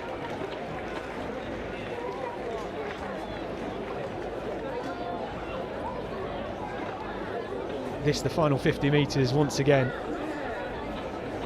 Hilliard digging deep. Ordinea just striding forward. Well, tight, isn't it? Maybe just the right shoulder of Amy Hilliard getting the win. We'll bring the result when we can get it. This the lineup then for the senior men's 400 metres. James Williams goes in lane 2, Craig Newell goes in 3, Charlie Carville, the GB junior, having a great season, he goes in lane 4. Efe Okoro, our England senior champion, set his personal best that day, goes in lane 5. Rhys Middleton of Wales in 6. Lee Thompson for the National Athletics League team goes in lane 7, and Kevin Metzger, well, a huge personal best just the other day, 45.97. He's on the outside. Keep an eye out for him, perhaps a bit of a dark horse on home patch here.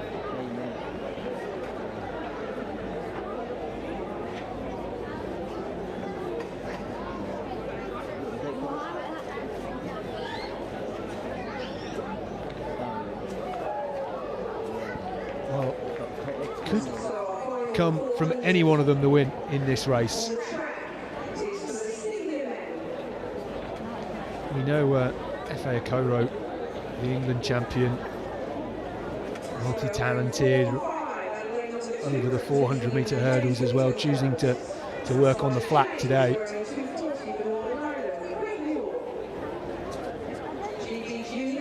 Perhaps the man to beat, but can Kevin Metzger replicate what he's done in the meeting at the National Athletics League?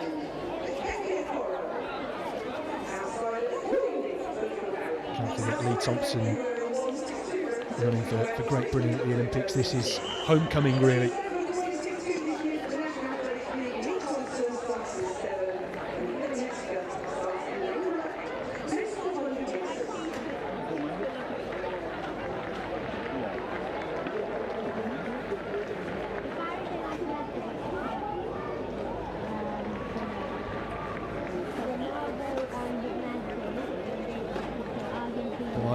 Once more, Williams in 2, Newell in 3, Carville in 4, Okoro in 5, Middleton in 6, Thompson in 7, Metzger in lane 8. The senior men's 400 metres. Okoro getting out really hard already, surging past Middleton. Metzger, the only man sub 46 in this field, conservative over the opening 150 metres, but now well into his running. Efe Okoro trying to stamp his authority on this field.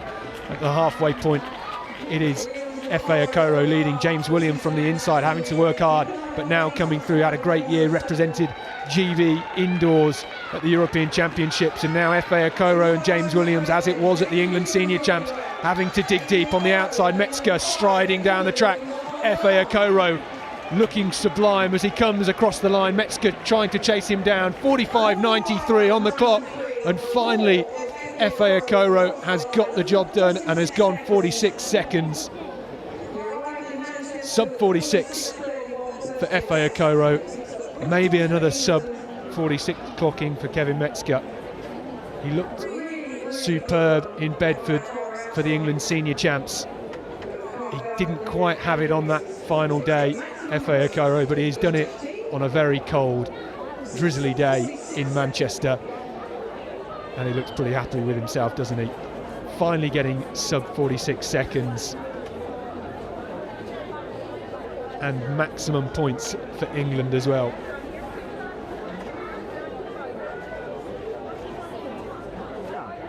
Efe Okoro doing the business.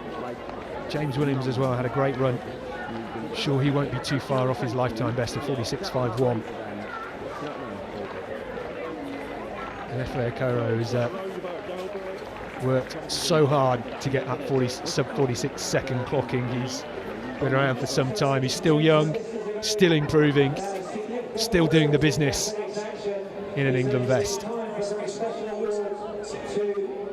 And Efe Okoro, our England champion, winner of the Manchester International, is now trackside with Steve.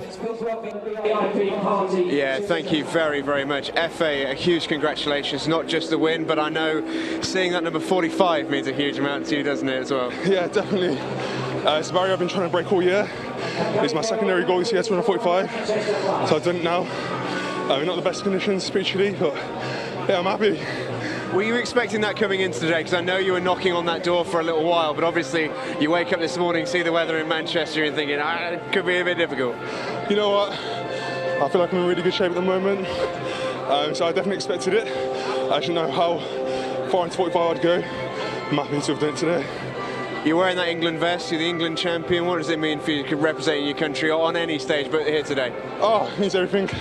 Especially with the Commonwealth coming up next year in Birmingham, my hometown, my home track. It's England all the way. We look forward to watching that. Congratulations on today. Thank you very much. See you guys. First of all, to tell you a little bit about the World Athletics Heritage Awards, please welcome a man who himself won an Olympic bronze medal at 10,000 metres, the creator of the Great Run Series and the Great Manchester Run. Please welcome Sir Brendan Foster.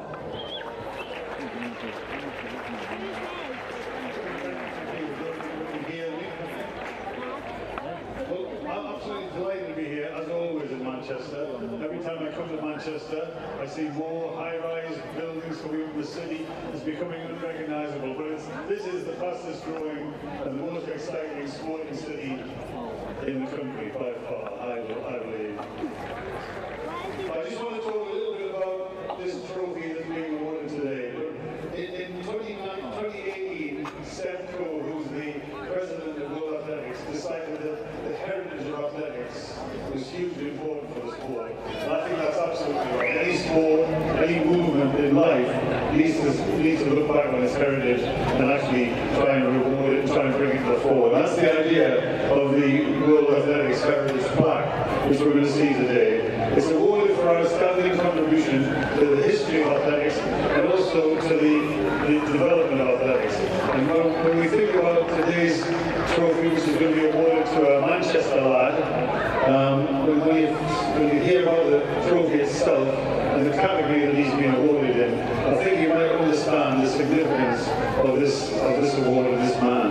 But the worldwide trophy is awarded for outstanding contribution, for competition, for events, for landmark stadia, for cities like Tokyo or Rome, who staged the Olympic Games on several occasions, for culture, for films and books and magazines, but also the most important is for legends.